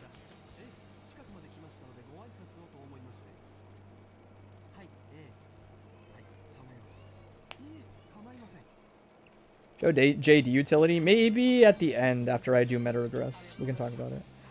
After FD, what button do I press? Usually 2D. Depends. There's no one size fits all, but answers 2D is pretty good on average. 2D has a lot of range, and if it connects, it'll knock your opponent down. But sometimes even 2P is good. It just depends. It depends what I'm doing. So let's say the Kai player is running up a lot, and I want to push them away and then knock them down, right? So let's say something like this is happening. Then I'll do like that. You pressed 5D, right? After you block 5D, you press /. It didn't seem good. It should be fine. I think Kai's 5D is minus. Yeah, it's -5. So // should be fine. You won't get a punish, but you'll have advantage. So if you block this, Kai shouldn't be able to press a button afterwards. So like even if he's mashing, let's say his jab, which is like one of his fastest buttons, he shouldn't get it. It's just that minus. See? It looks like we trade. But no.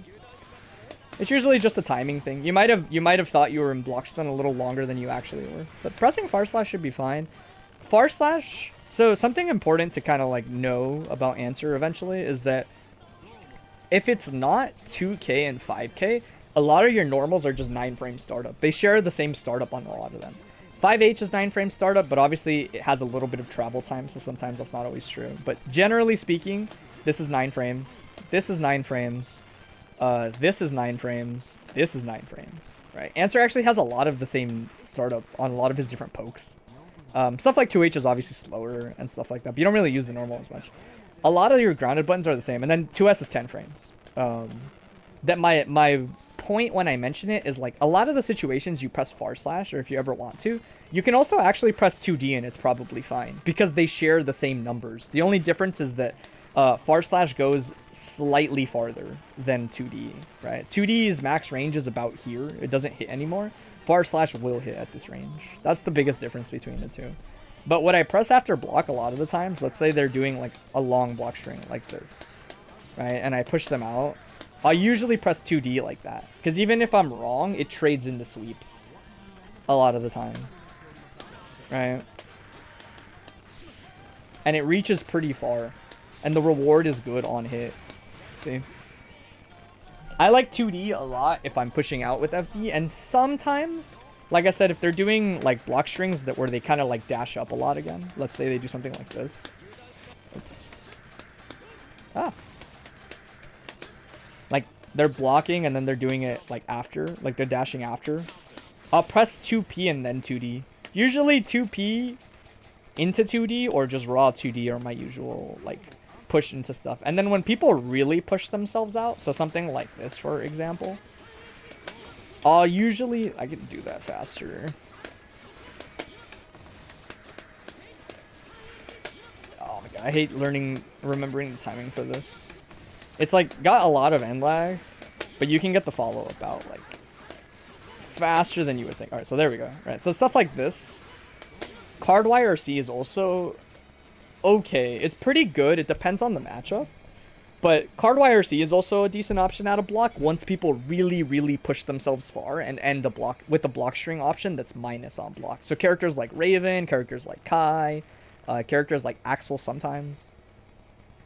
You think the hit confirm practice will help you in these situations too? Because like 3-2Ps to confirm anything right now? Yeah, for the most part. Again, the big thing is if you're already practicing doing more offense when you have K scrolls, right? And you're always getting K scrolls because if you're ending combos with heavy, you're always getting K scrolls, see? So you're always getting this Oki, whether it's off of your sweeps or whether it's off of your combos, you're always getting this Okizeme. So learning to hit confirm, it's nice. I will say sometimes I don't take the sweep. If people are bad versus answer, and let's say I get this hit, and I do this, sometimes I'll still just cling into offense because you're still plus and it's very hard to contest, but that doesn't combo, right? Is like a really big thing.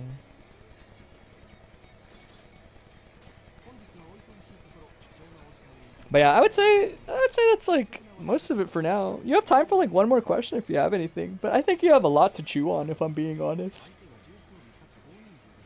Exert is a game where you can kind of like you can take a while to really like internalize practicing a new hit confirm or practicing a new thing to consider, etc. That it's like one piece of advice will go for a long time. Like you like off of the current things you're practicing already, you would probably be fine for like at least a month, at least. I know that sounds crazy, but it's like, and that's not to say you can't ask specific questions like what do I do about this move or that move, but as far as like what to practice with answer, I would say that's mostly it. Yeah, I would say that's mostly it. And then you'll just get a little comfier doing combos as you go. Where obviously like generally the safest combo is this. This kind of works on everybody. Any 6K launch into jump K, into dash, into rejump, jump K, jump H, heavy like that. That kind of works on everybody. Obviously, you'll see versions of combos, right? Like you might see this, and it's like, this combo is burst safe and also leads to like S3 pickup, you know? Or it's like, I keep doing the wrong one.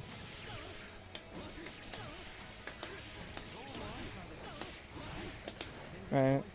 Like you can do that and then get the Guts Crush route. Or obviously there's IAD versions of combos where you can do like IAD pickups.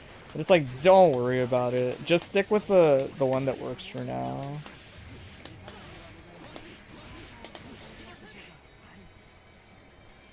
And that is always essentially like on most characters, 6K, launch, 2 hits, rejump, 2 hits, scroll under. Oh.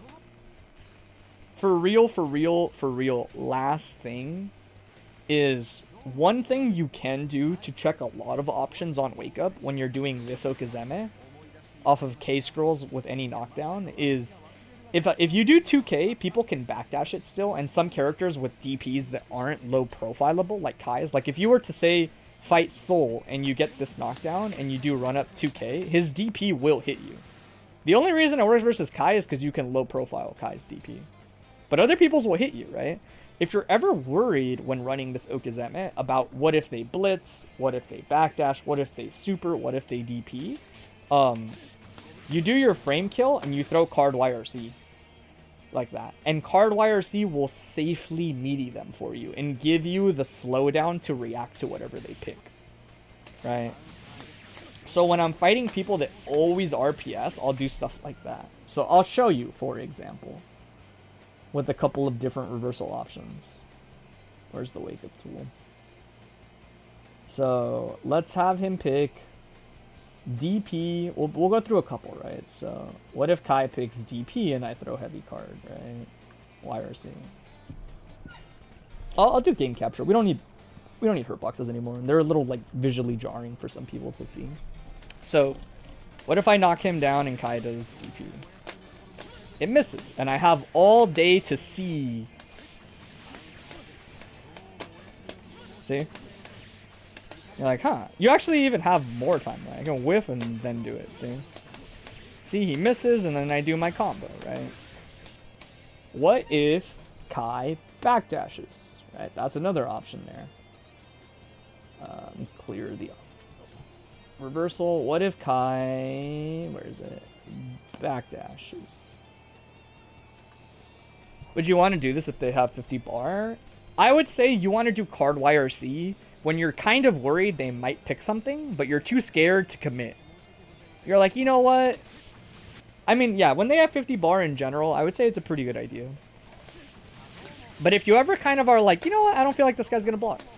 Right? You do something like this. Card YRC gets the hit. And you do an air combo. There you go. All right. Depending on their hurt box, you can even get better pickups. Just depends. Oh my god, I hate timing it on Kai. You need to practice all this then. Essentially, all you have to really worry about is If you're worried they're picking something on wake up, do card YRC, and then you'll be surprised. It'll help you versus a lot of stuff. Even versus Blitz, you're going to be outside the range where Blitz rejects you. Alright, so if I pick Blitz, Blitz is the last one we'll show, just to show it. If they get knocked down, and you know, like, sometimes you just don't want to have to guess. You know, what if they RTL? What if they could do a lot of things, right? And I don't want to have to guess on this. And I'll take my knockdown and I'll throw a card YRC, and it's like, oh, cool. A lot of the times if they blitz and I see it, I'll usually just press my 2K versus them outside of throw range. So something like this. And you want to do it a little bit slower. Blitz actually has quite a bit of, like, because of the slowdown. If you do it instantly, see how it doesn't hit them? They're still kind of in the invincibility of it. You want to wait a little bit and then press 2K like that. It's pretty good.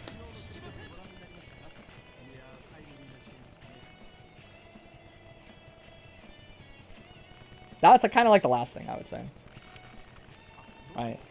For a while, just get comfier as much as you can off of any Okazeme related to like K-set, right? Knocking them down, getting your low scrolls out, hit confirming and going back into them again, and then doing your offense differently. If you're ever scared on what to do, throw a card. And it'll help you run your offense a little safer, basically, right? Last thing I'll say is the reason I teach people stuff like this in general early on in the learning curve is that Exerd, if you've ever watched it, has a lot to learn in it. Like, a lot to learn in it. There are countless things I still don't really know about Exerd, right? You'll never learn all the interactions exactly. There's too many of them. You'll learn a lot of them, and you'll learn more than enough to just pilot your character and get by. But a lot of it early on is trying to find the really like core concepts of your character. And for Answer, a lot of it is getting knockdowns into his sets like this, into running offense, and then using card YRC as a really, really safe extension or check on your opponent's options, right? At his core, Answer is doing that a lot, right? And you really want to try to like get to that situation as much as possible with him, and not really worry too much about too many other things. Like, if you notice, I didn't tell you to try doing any Okazeme like this at all. Because it's like, don't even worry about it. Don't worry about learning the Okazeme off of this at all. You don't have to worry about it yet. Like, eventually, when you're comfortable with the stuff off of grounded knockdowns, you can try to learn more Oki in relation to that. Right? You can mess with different mix-ups or different options off of your knockdowns. But for now, until you feel like you can relatively reliably knock people down, and then do like 6H into scroll dashes, or 2K into pressure or a knockdown, like until you kind of get a little more comfortable with it. Let's say you get that sort of thing going and you're comfortable, like, I don't know, 65% of the time, 70% ideally. You don't really have to worry about too much of the rest of the game until then. You have to learn it bit by bit. Exerd is a little brutal because there's no shortcuts for a lot of characters. You do just kind of have to be patient and chip away at the basics, and then once you have the basics down, it'll set you up to do a lot more. Whoops, I'm big chilling. I should actually adjust that camera angle. I should probably like move it to a different part. Thank God I'm not one of those people that just like chills at home half naked. So anytime I always accidentally press my camera, it's just like me sitting in my chair. Fully clothed, thank God. But I'm not like a chill at home naked kind of person. That's not for me. Even though it's hot in my room. Good Lord, is SoCal heating up again. Alright, we're moving on. Metaregress, finishing us off for the evening. That juicy 5-minute late time slot. I'm gonna add grace periods. I'm gonna add grace periods to these next time where there's like a 5-minute buffer in between, so this doesn't happen as much. Alright. I'm assuming you're here. I'm assuming you're ready. I'll check these notes a little bit. I haven't checked. Escaping, challenging, May corner pressure, and okay.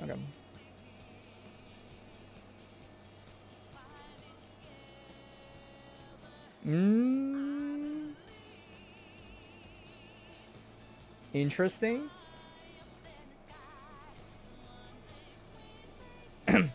Show yourself or forever hold your peace. I only ask people to type something because I'm like not trying to start without them.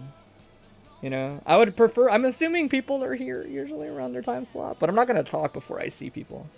You got an ad? No, you're good. I'm just making sure you're here. We'll start. Okay. Is this set? We can watch all of it. We can watch all of it. Let me also start the timer. Because I don't think I did. I always wait for confirmation of people and then I start the timer. Alright.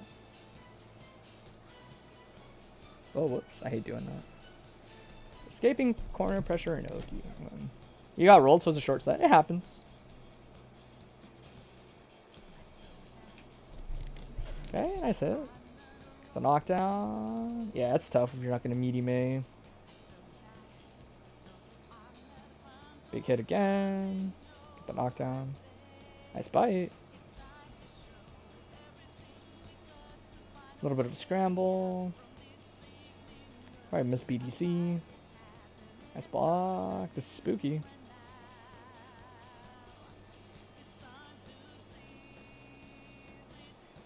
It's too far, unfortunately, yeah.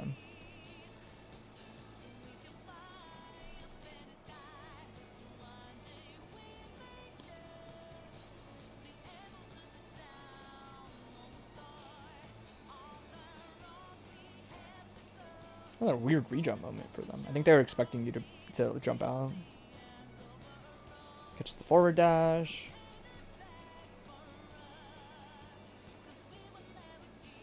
I'm kind of curious. I'm going to test some stuff because I'm not too familiar with this matchup. Although there's some things that are just generally kind of the same for Slayer. But there is like a thing or two I want to test out of curiosity. Catches you with 6H.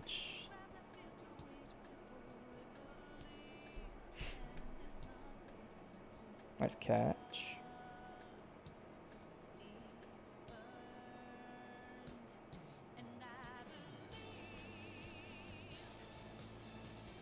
Oh, this is awkward. But the punish is chill, yeah. I would also not blitz back there.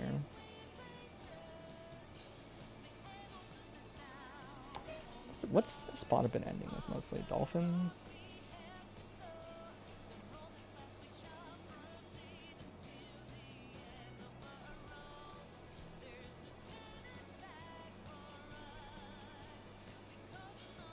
So H finds its mark. Dolphin's catching forward dash. Gotta be careful for Dolphin. Yeah, Dolphin's still active even if she blocks.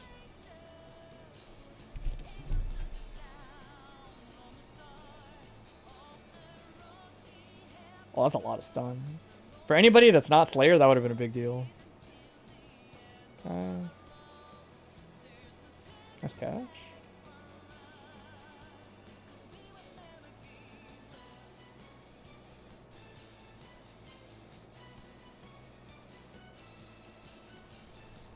A little spooky.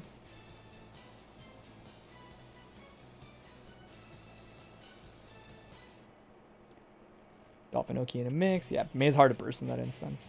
Yeah, we'll talk about some stuff. So, something to consider a lot of the times with May, kind of in general, defense is always essentially more or less based on your characters, right? So, different characters will respond to different characters differently, right? In other words, like, Slayer's going to respond to May offense differently from how someone like Johnny would respond to May offense, right? But there are kind of like general things to keep in mind about a character's weaknesses when running offense, if they have them, you know? And seeing sort of like how your stuff lines up and how they punish them. Something notable about May's offense a lot of the times is she might do something like this, right? Just for like demonstrative purposes, right?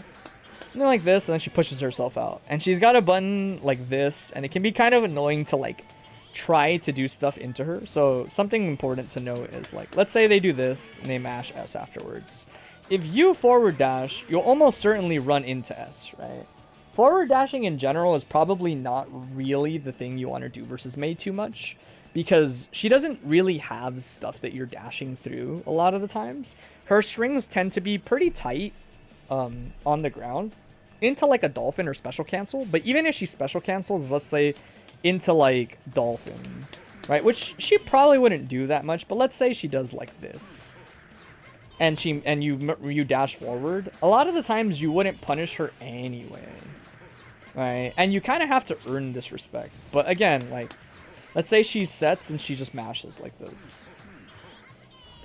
by the time you reach her, there's like a really strong chance that she's probably already pressing something.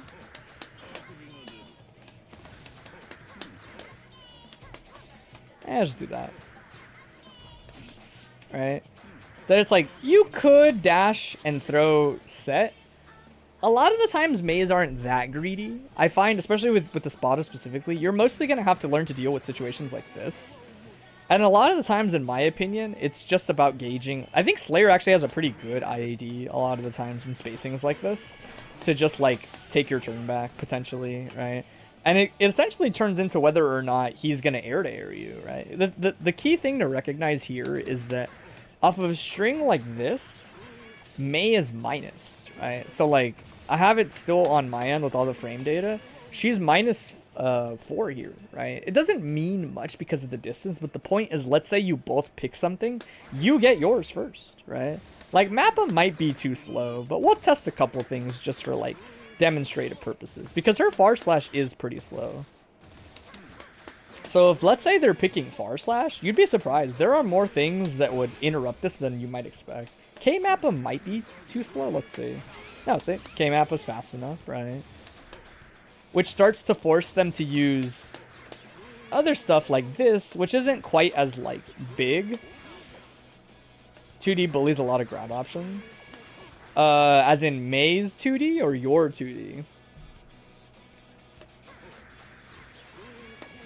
Because I would think Slayer 2D isn't that crazy. May's 2D, yeah, that makes sense. Right? But again, like, the big thing is, like, when they push themselves out to this distance, you could honestly gamble between... So generally versus Mei, when Mays do Dolphin like this, it's either them pressing something in place to stop you from what's it called? From immediately moving forward, because -4 is not a lot. So if you were to do what you were doing in dash forward, you get hit.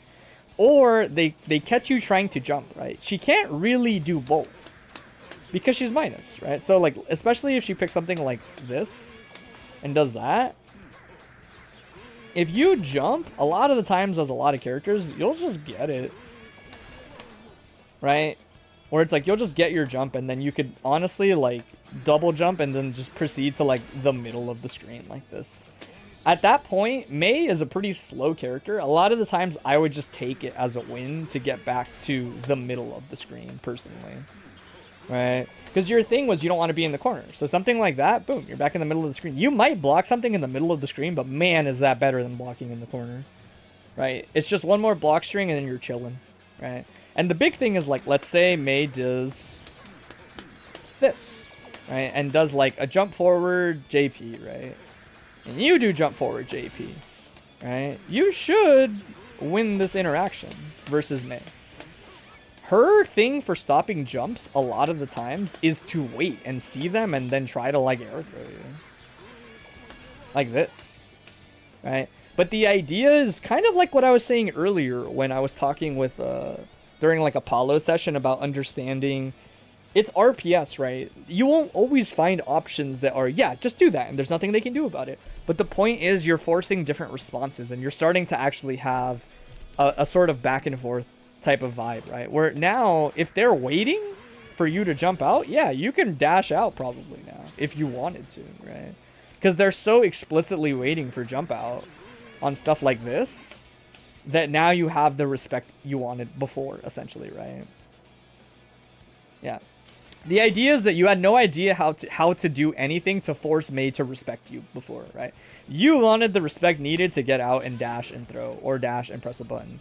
And you were like, well, I don't know how to get that, right? And then there's, like, obvious stuff, right? So, like, let's say, I don't honestly think this is even, like, that good versus jump, but maybe I'm mistaken. Like, let me see.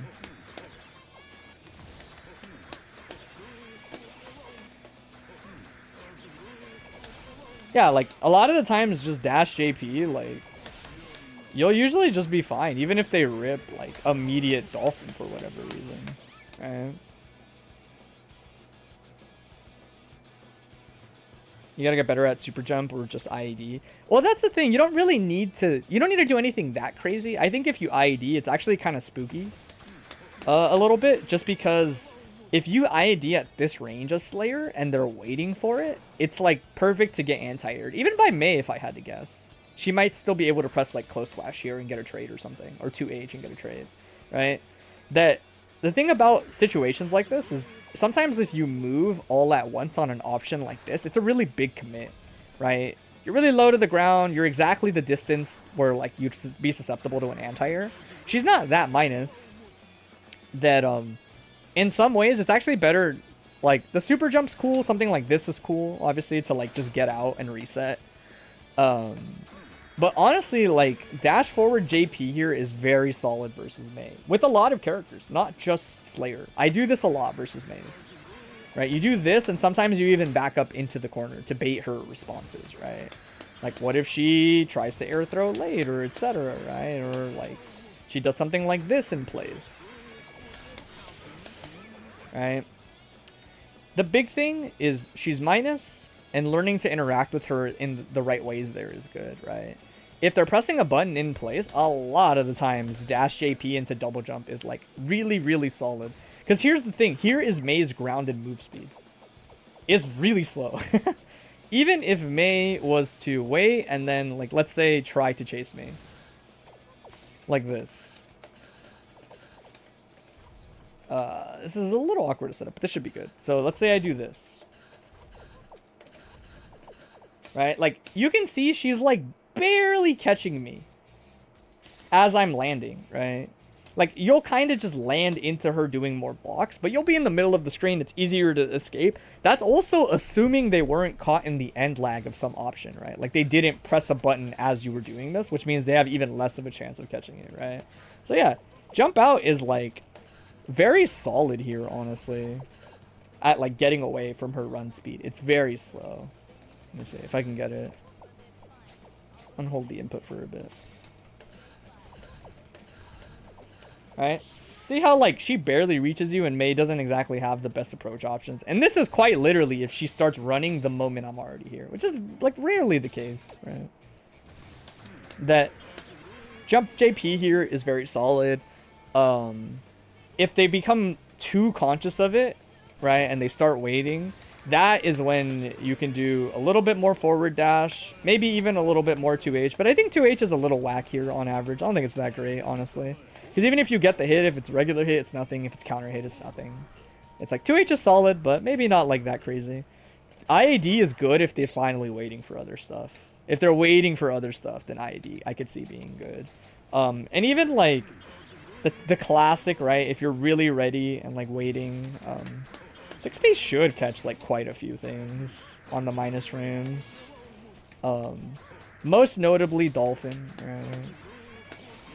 Consecutive Dolphins, if you want big payout, 6P is the payout a lot of the times. But there's like other ways to get it. You can press like 5K and I think it trades here. Or just wins and stuffs on average. Maybe we can buffer. Yeah. Oh, it's not meaty enough.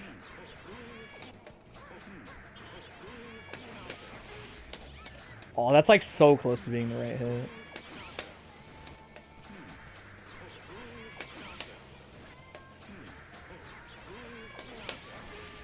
Yeah, it's not meaty enough. No, I was checking something else. You can set Mappa to hit late enough that jab just combos on certain hits. But it has to hit pretty late. I wonder if PMAP is any better. No, it's definitely not. Doesn't matter. Really doesn't matter. The other thing I was going to say is if you ever find Mei, like, doing something like this to you, for whatever reason, I think you can just 2S a Slayer, and I think you just win most of the time. I think Mei's descent onto you is like, you just do this, and I think 2S just cooks her, like, every time. Mei shouldn't really jump onto Slayer, because 2S, I think you can more or less just press, like, on reaction to her, like, rising, and you'll get the hit.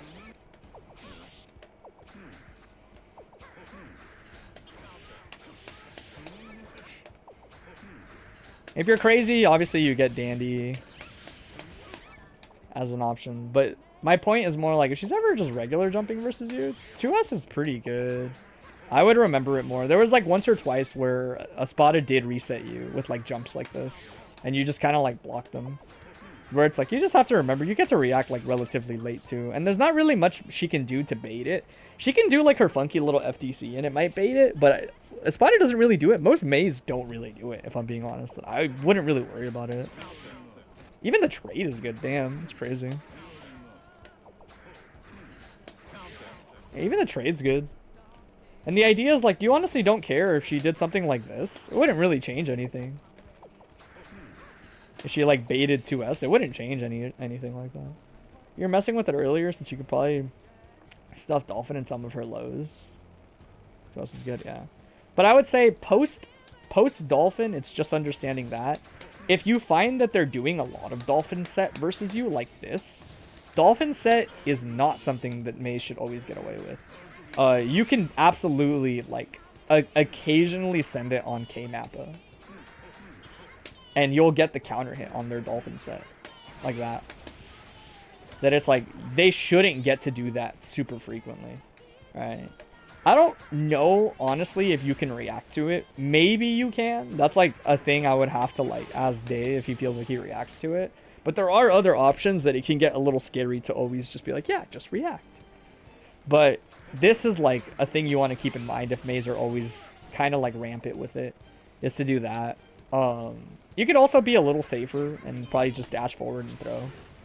And still get it. But honestly, dash forward throw doesn't help you with much anyway, in my opinion, versus Mei. So it's just like, maybe just like send it on Mappa.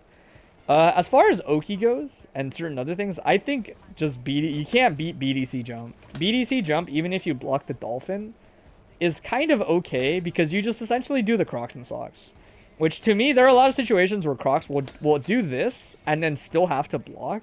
But that the point is he doesn't have to block the initial mix-up. And people don't get to do many mix-ups after the initial point of their Oki, right? So in other words, like, she might do, you know, good old-fashioned... Oh my god, it's been a while. I'm probably not going to do this correctly. Let me see. Is it K-Dolphin or... No, it's P-Dolphin. So she might do good old-fashioned... right? And do... You're going to say BDCFD is very good in this matchup? Yeah, it's good. Because she doesn't have... She can do, like, high Dolphin hoops to force you to block. But she won't make you block a mix-up most of the time, right? And I think that's kind of what's important to recognize about, like, how this works with her. So let's say she does, like... Oops. Alright, that's good enough. I just want it to meet me, right? So let's say I get hit... that is okay, right? A lot of the times, things like 6K or like her high-hitting Dolphin stuff, you end up kind of blocking in a situation that looks like this. Where you're like right off the floor blocking, but that's okay. Because you don't have to block the initial low or high, and the Dolphin is usually gone by now. So even if they did do 6K or do whatever, there's no more mix-up anymore. They've just used their resource, right? The mix-ups work because Dolphins turn into conversions off the high-lows. Alright? That it's like, this is still your best option. I will keep it a buck. And what I mean by that is, like, not everybody hits this all the time. So, in my opinion, if you were to gamble versus her on Wake Up, what's it called? This? Eternal Wings or whatever the fuck it's called? No, Eternal Wings is... Yeah, Eternal Wings is the up super, right? Eternal Wings is not that bad. I know that sounds wild, but the idea is Mei Oki is susceptible to reversal supers. I'm assuming this is no exception, but it might be safe jumpable. The super is a bit slow. Let me try a couple times. Is it double? Yeah, okay. I just gotta remember his wake up timing. It's a little funky for me. Oh my god, so fast. His wake up, I mean. Oh! I hate moments like this one in the game where it's like remembering wake up time. Let me try with his blitz. Still too early, maybe? I'm just trying to figure... Damn, she's actually maybe just that plus. Hold on.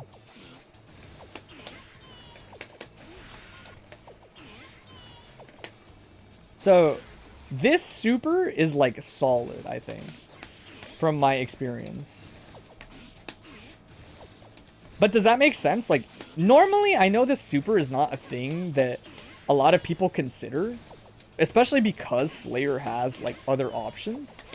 But I'm pretty sure, unless there's someone like KTP, I don't think this super is like as baitable as you would think. Right? And Mei's mix-ups are susceptible to DPs, so kind of in the same way, they're susceptible to this Wake Up Super. That it's like, if you have the bar and you're scared, Wake Up Super is not the worst option, honestly. Right? That if you're in this situation, I would send it a little bit more versus Mei. Keep in mind, you are absolutely dead if she waits. But does that make sense? Like, you might as well sometimes, like, keep them honest so that they don't always run a mix-up versus you. You might as well. It's just beggars can't be choosers. And if you don't feel comfortable going for this, Wake Up Super is an option. You'll be right as long as they didn't try to bait it, from the looks of it. There is probably a way to, like, safe jump this and still get a combo with the Dolphin, if I had to guess. I'm sure KTP would know. But the point is, unless you're fighting KTP, you're probably not going to have to worry about that. So I wouldn't worry about it. But do consider that as an option on Wake Up. Obviously, there's Old Reliable, aka Burst Dot.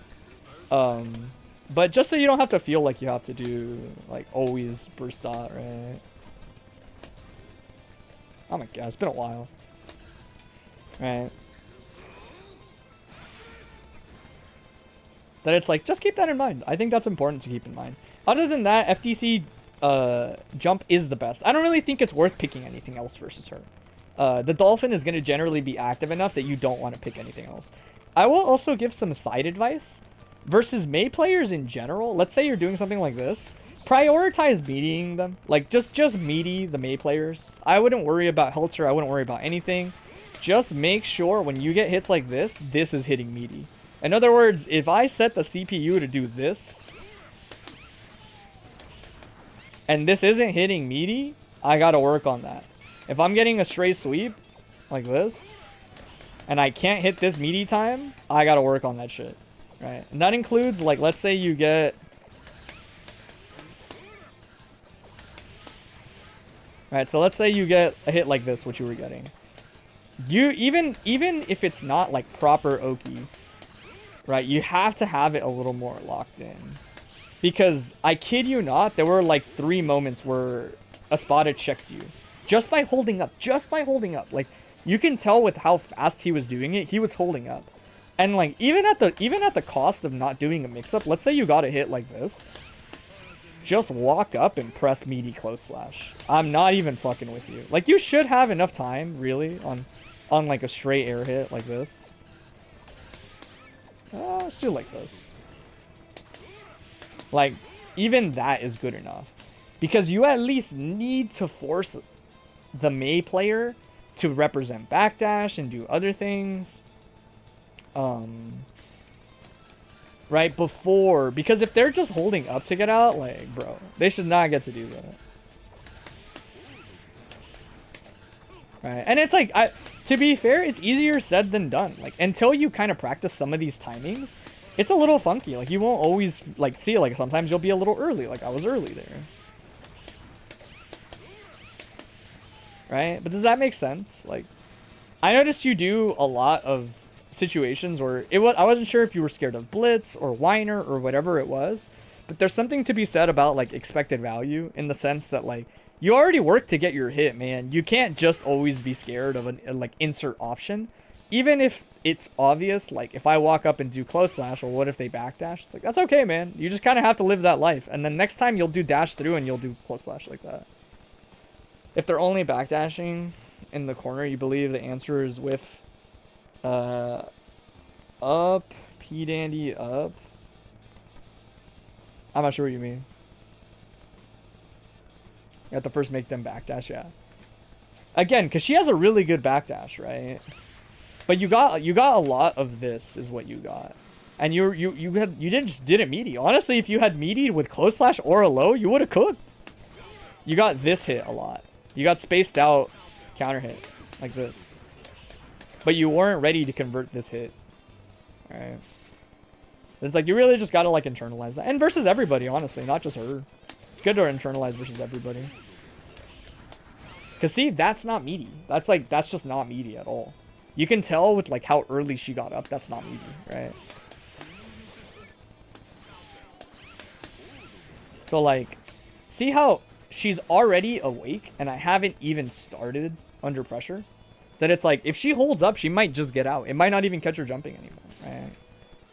That it's like, obviously, the easy answer would be like, oh, we'll learn one of the extensions here, right? Which I'm assuming is like, what would it be? Like SPK. Yeah, it's been so long since I practiced Slayer streams. Would it actually be like the one I think it would be? There's no way it's as simple as that. Wow, that's crazy. You can get away with that string so many times. I wonder if you can get the ground pick up there. It's a little funky. And then you can do jump K.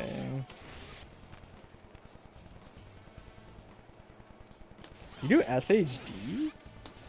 J2K, really? Ew! That shit is gross. That shit has no business picking up that late. It's so low. It's a combo you always do? It seems solid, yeah.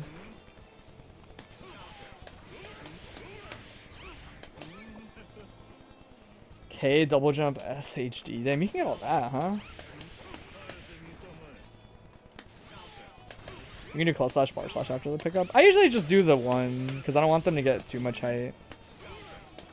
When it's lightweights, at least. But that's just like a habit I usually have. Yeah, see? And now that's hitting meaty, right? A lot of it is just little things like that. But honestly, even if you were only comfortable doing, like, say this, for example. Although I will say, I think you can get away with doing 2 hits, SD, like that. And it usually gives you pretty chill frame advantage. Whoops, bad habit. Well, good habit, but my point is, like, I'm used to doing that. No, he does need the height. I mean, the frame advantage is different off of these. Like, I'll show real quick, right? If I do this, I'm plus 50, which is a lot. That's probably actually more than the other route. Plus 49. It's like close actually, but one is definitely more advantage than the other. Also, I forgot I didn't have the hit, which might actually make a difference. Oh, whoops. I didn't mean to move. Yeah, plus 54. You're more plus off these when you do them correctly.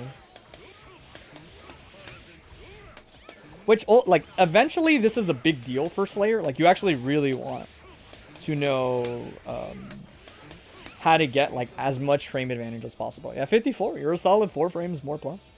And you get more damage, right? But it doesn't really matter how you get there. I don't care if you do this to get to your knockdown, honestly. Like, early on, I couldn't care less if this is what you get your knockdown with, but I better see you know how to get the meaty on the character. Right? That just get your meaties in order a little bit, and I think you'll have a lot of success. Let me think. I guess just to summarize a little bit, right? Because we've been talking about a lot of different things. We have like 5 minutes or so to summarize. Right, so if you're having trouble with Dolphin, consider your options are usually dash forward JP, like dash jump forward JP is pretty good and will usually challenge a lot of what Mays do here. It'll get them to kind of sit still a little more. Don't really consider forward dash unless you finally earn the respect for it. Same with air dashing out here, I think. Like air dashing out, you don't really want to do it until they're going to respect you more. If you're looking for high value versus Dolphin set, K-Mappa will counter hit it if you snipe it, which is like Slayer's just the kind of character where he's looking for value a lot of the times. And then if you find Mei jumping on top of you a lot, then 2S is the way to go. We didn't really cover tick throw situations, but honestly, Espada wasn't really going for them. But tick throws are kind of what you'd expect more or less. It's just mash 5P and then learn how to kind of like mix between dash forward and extending or 5P into 5H for people that don't want to respect the forward dash, right? Is usually like the go-to. It's something like couple 2Ps, 5H, or couple 2Ps into like dash forward like this is like more than enough for a lot of the times. I don't know if you have any other questions besides like anything in mind.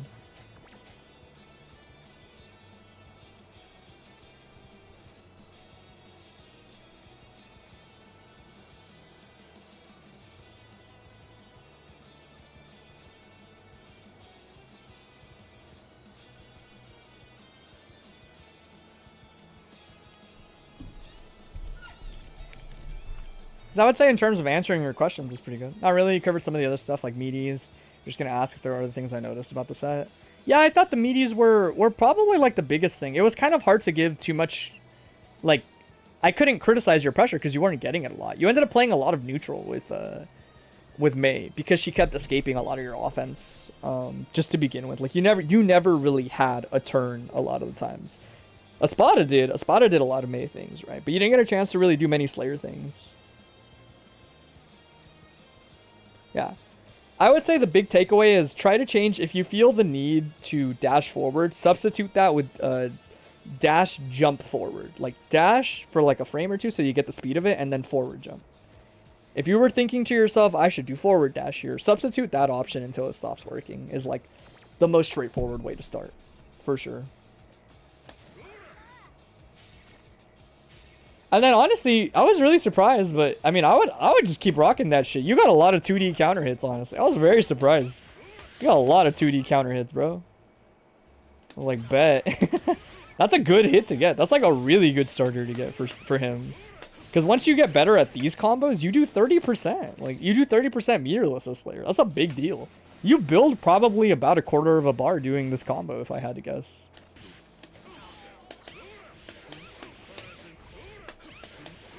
Yeah, you build about a quarter of a bar, because by the time you run your Oki, you've built the remainder for the 25. That's a lot of bar to build on a hit that was free to begin with. And honestly, there's probably more optimized versions of that air route. There's really optimized versions of stuff like that.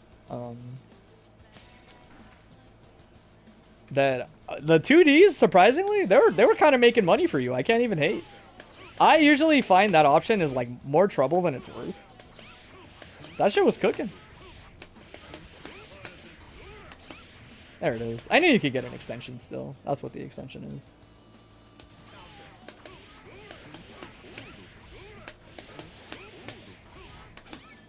You have to cut it short. That makes sense.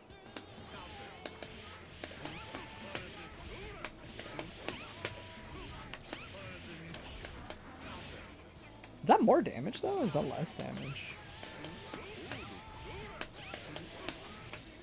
This already did a lot. This might actually do more damage this way. 190 versus... Oops.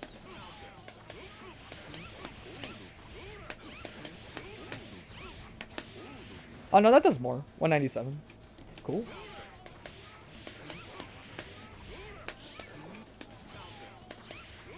Yeah, this combo's pretty chill. Not too hard. Very rhythmic once you get used to it. And he has so much frame advantage.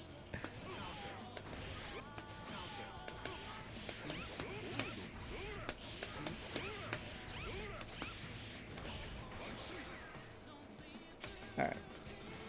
Alright, I think we're good though. There's another one in the books. Another one in the books. I don't really have anything off the top of my head to do. Like right now, I'm a little hungry. I might double check. I think I do have to go to the store and maybe run a couple errands. I might be back and stream some extra stuff. But as far as VOD review goes, I think we're good. I'll always re-explain it briefly, you know. This form is already closed, I think, but I haven't deleted it, so I do them bi-weekly as long as... Whoops, that's the wrong one. I don't even think it'll let people look at that, because that's the actual one for it. I do them bi-weekly. The forums look more or less like that. If something comes up that's like a schedule conflict, like last weekend was Father's Day, I'll usually just push it till the next week. I try to rotate the days, but that's been getting kind of tough because next Saturday is the monthly, so I have to do Sunday again.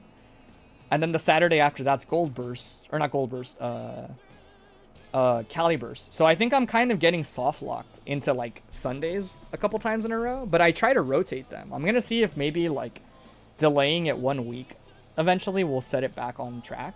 But I try to rotate Saturdays and Sundays so that if anybody's free either day, they can get it. I do them bi-weekly right now. I'll post the form on my bluesky and in the NorCal Exer chat. So it's usually on Bike and Player on my bluesky. So it's usually there. If I'm good about it, it's the Monday before. So you just kind of keep an eye out. I also, for anybody today, I'm going to be good about it. For real, Scout's Honor. I'll do it when I get home later today. I might actually do it right now after I finish streaming and then cut the VOD. But basically, these are also on YouTube. Right, so like if you were one of the people we covered today, etc., I'm gonna download it. I haven't timestamped the last like 2 or 3. Yeah, I do Scout's Honor.